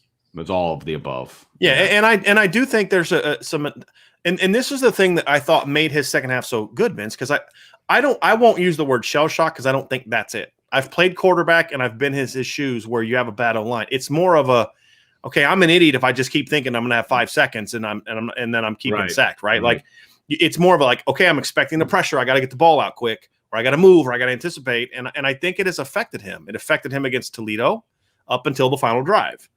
It affected him, in my opinion, the first half of this game. Just watch. There was a throw he made where he missed, where he kind of he steps up and he quickly rushes his feet, Vince, and he just throws it and he misses. Yeah. And then second half, though, he just steps up. He's calm. He drives off his back foot and he drills that post route to Avery Davis. I thought he overthrew him at first, but he did a great job of putting touch on it. And Avery made a good catch because it was a fingertip catch. Yeah. But, it was great all around. That was awesome. And my son called that play, by the way. I got to throw that out. You did tell – you texted me. He's like talking about he was calling for the post route. It was third down, and I said, hey, Dylan, what should they run here? He's like, I think they need to run a post route. It's going to be wide open. Nice. Yeah, and he was right. Nailed it. Right. Yeah. I was like, dude, all right. Somebody's been paying attention. It's good stuff. Garrett Edwards had one, Vince. Notre Dame is set on big receivers, but that little fella Avery Davis is open a lot today. Yeah, he was open a lot last week too. Because remember, he had 3 for 29 last week, but he had a 37-yard catch brought back that he made. Yes, and at the beginning. Yeah, I love folklore here. I want to put this up. He goes, started watching you guys on tour. He's a musician this summer to help with the long drives and love your guys' insight. It's awesome to have feel a connection so close to the program. Thanks, I appreciate that very much, man. That's awesome. I gotta say, I shared some days. It's just like we've heard from doctors, lawyers, musicians, truck drivers, military people overseas. The number of different types of professions that makes up our audience is just so cool. And I'm like, man, this is why I want to do tailgates, and I wish more people would come because I'd love to hear and they come and they want to ask me questions. I'm like, no, I want to hear about you guys. You know what I mean? Like that's but it was really great meeting all you. But I understand it. I get it. It's all good. Oh wow, what a great pick by North Carolina on that play. North Carolina is now working Virginia. It's 45-31, and they just picked the pass off. Not a lot of defense being played in this game, Vince. Yeah, I still got Auburn Penn State on. It's 21-20. You want to keep rolling through? Michael Burke's next. Yeah, go ahead and pull it up if you see something. Yeah, he says, great comment about Quinn. If you aren't going to do your job, why not get fixated on a job the whole country doesn't respect? I guess I read that wrong. I thought it was a great comment. Now I don't understand what that meant. I thought he was referring to something else. I apologize. Alan English says in their podcast, Hamilton said something special to play on the speakers on defensive third downs.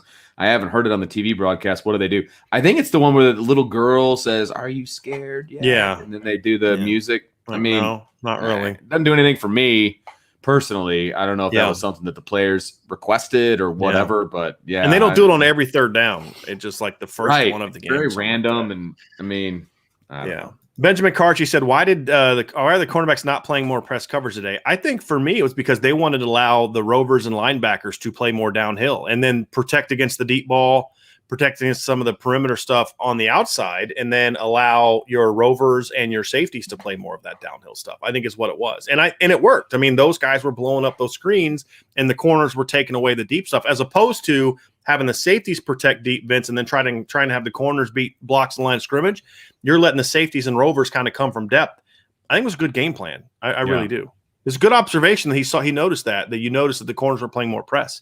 But I think that's the reason why. Is just let the rovers and the safeties be the guys that are flying downhill, blowing that stuff up. Let the corners protect over top. I thought it was good. Searcher Green could have gotten JD a year of experience last year. No way he could have been any worse than what we had. Him, Jack Lamb. I agree. And we were calling for it all season. I mean, they had to have had something better. Mm-hmm. I mean, just had to have. Yep. From John Keevers, from a fan perspective, Kyron is climbing the ranks fast as an all-time favorite. Pure heart and desire. It's easy to root for guys like that. Mm-hmm. It just is. Yeah. And I agree with John. And he to me, he showed himself more. This game to me showed himself more than any game he's ever played. Yeah. Because of what he did on his final carry last week. Fumbling that ball, and he could have gotten his feelings all week and sulked or the other negative is he tries too hard to make up for that. Right. And then makes another mistake. It makes another mistake. He came out fired up and he's like, I'm going to, and I'm better than this. And he was really good today. He was. I love watching that kid play. And then John says the RPO slant to Austin needs to be a staple. He dropped it. Yes. But that was an easy 10+ yards. And they threw him one last week on 3rd and 1 and he caught it and it was complete. I mean, they're throwing it.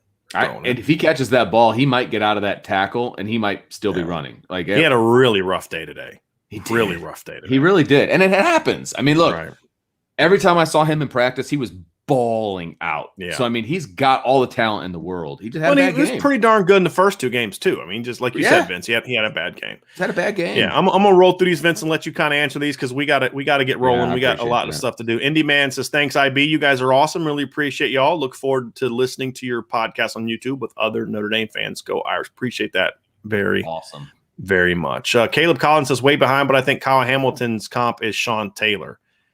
Body type wise, I definitely get that. I think Sean Taylor's more of like a Steve Atwater type of guy, though, just a monster hitter. I don't know if that's Kyle's game.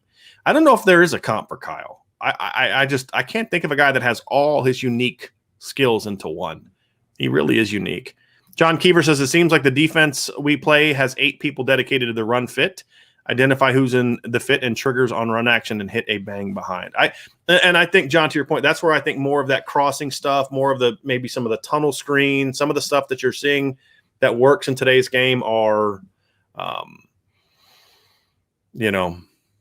Yep.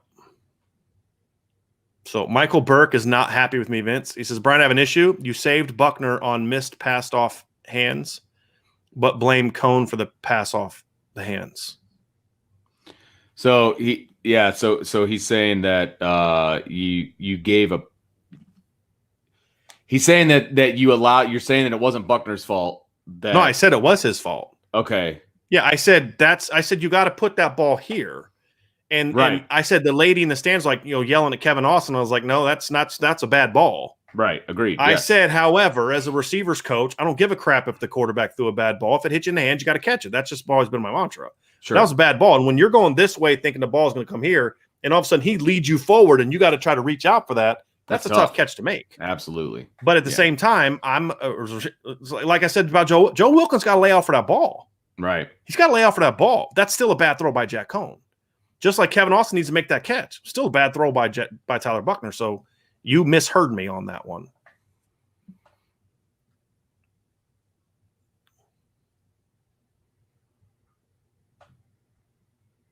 All right, get down and work through here, Vince.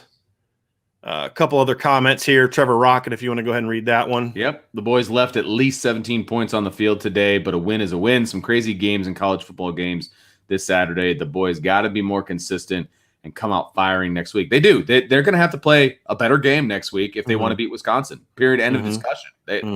They can't leave those points on the field. Right. Against Wisconsin. Wisconsin's a better defense than Purdue, and it's not close, right? So they have to score when the opportunity presents itself, because they're not going to get as many opportunities. At least I don't feel that they're going to get as many opportunities. And the defense is going to continue to get better. Mhm.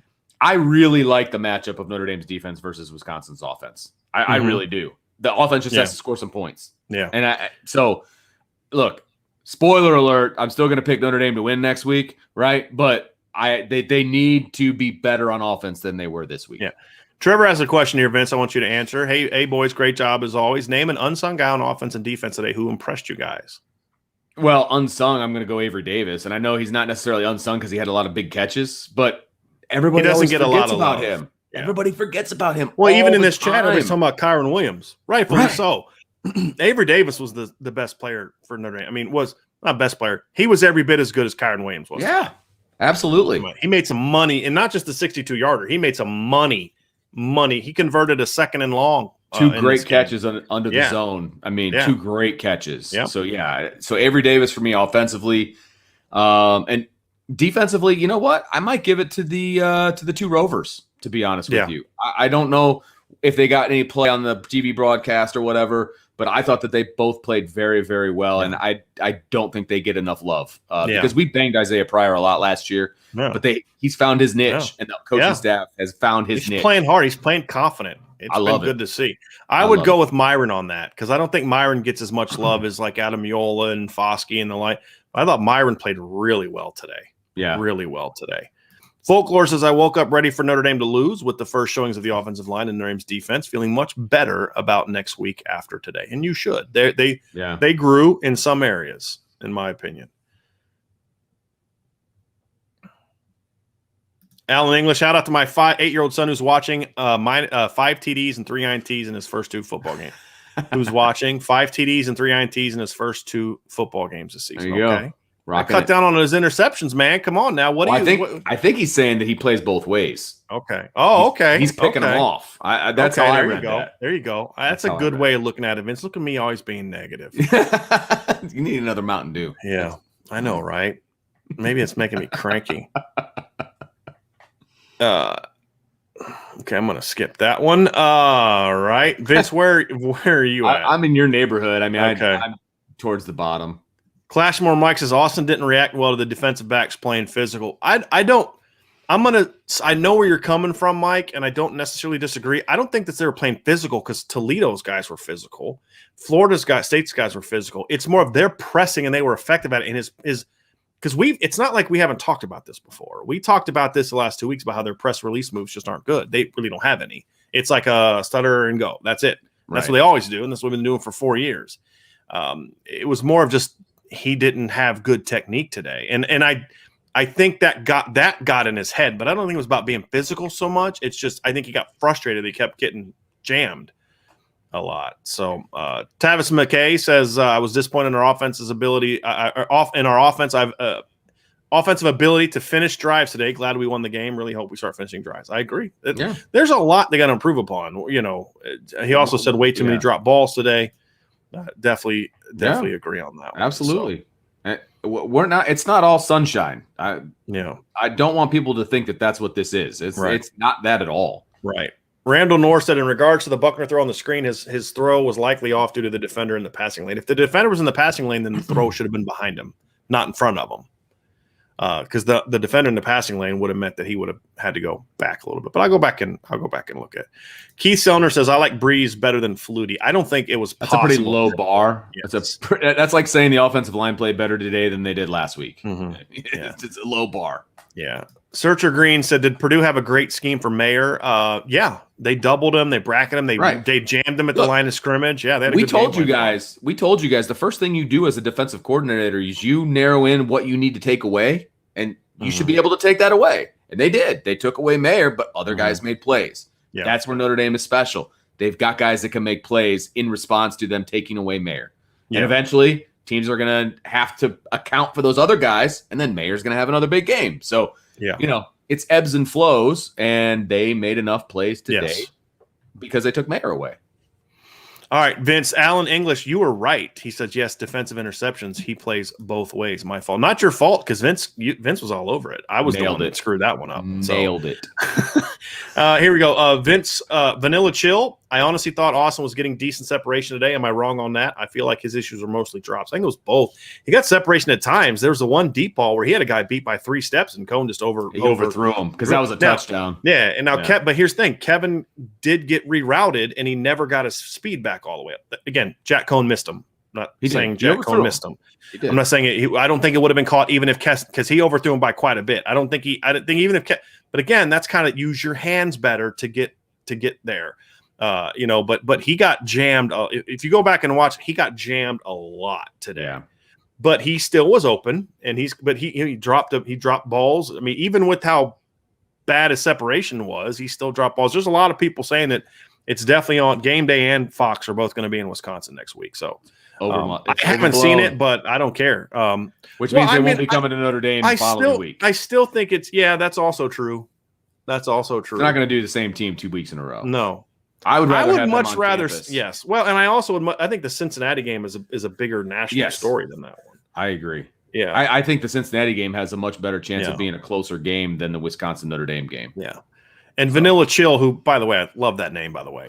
It says, thank you, because we answered the question. He says, I'm glad I found you guys. Well, we're glad you did. Yeah, and then we'll wrap up with this. Or wait a minute, get KMA Preston. Feel like Cone and Austin need to develop more chemistry. I think their chemistry's been pretty good the first 2 games. Look, hey, guys, sometimes Austin you just had a bad game. Well, and so did Cone in the first half. Well, I mean, right. It just was a bad game. It was an off game for them too. Right. It happens. But I mean, their connection's been pretty good the first 2 games. Yeah. And then Anthony Ellis is coming in late. How was the tailgate? It was fun. We got to probably about 10, 15 people showed up today, Vince. Yeah, something like that. At different times. And again, we weren't out there super long. Good I didn't get there till like 11:20 and then broke down around 2:20, broke the thing down. So we were there a couple hours, had some good people come out and from all over the country. And it was a lot of fun. Got to meet people, met people's kids, and it was a lot of fun. So I really appreciate it. And yeah, it was stories were good. It was good to get to meet some people. I forgot my stinking flag. Vince had to go pick it up from my house, so the flag wasn't there the first hour. So some people didn't see it, and then I came downstairs to start showing. I was like, man, something's missing, and I'm like, oh shoot, the flag. So then Angela brought the flag down from upstairs. I'm having a rough day with the flag today, man. No kidding. And of course, Vince was not able to help set up, and then.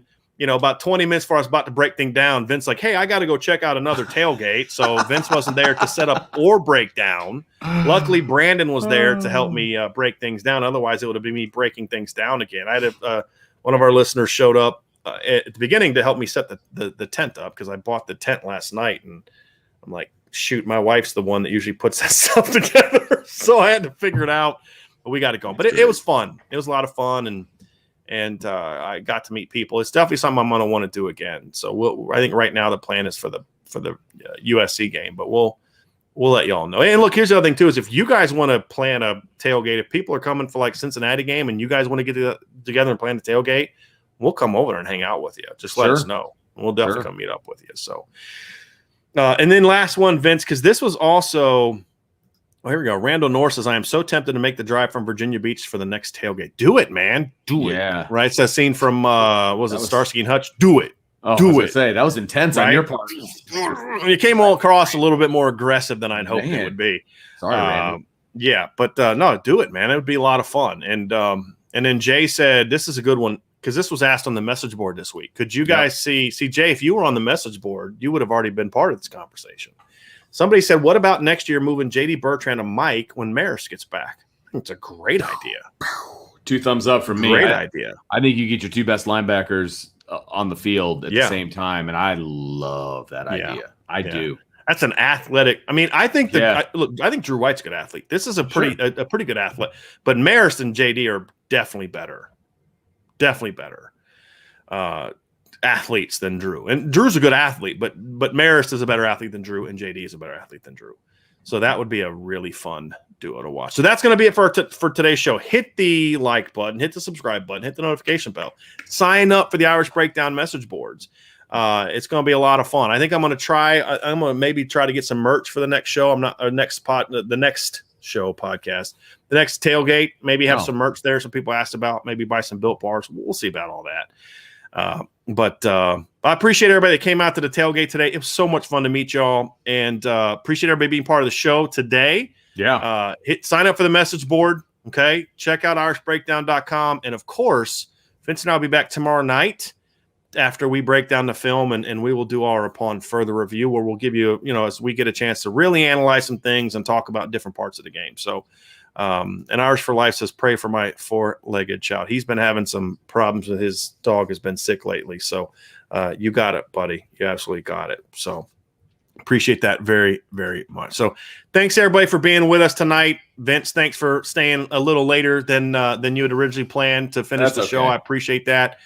Everybody have a great rest of your day. And hey, listen, folks, for all the issues, 3 wins, 0 losses. 0 losses. Right? Exactly. Now they got another week to clean some stuff up because it gets real. Yeah. At this point in time. Well, hey, look, we talked about the first quarter of the season being a good kind of ease it in first quarter. Yeah. That's now in the rear view. Okay. It gets real. It's going to step up a bit starting this week. So absolutely. But they got those W's, and now we're going to find out what this team's made of. So thanks for joining us. For Vince, I'm Brian. Everybody have a great rest of your day. Great rest of your weekend until tomorrow night when we're going to see you again. So take care. Be safe. Enjoy the rest of tonight's college football.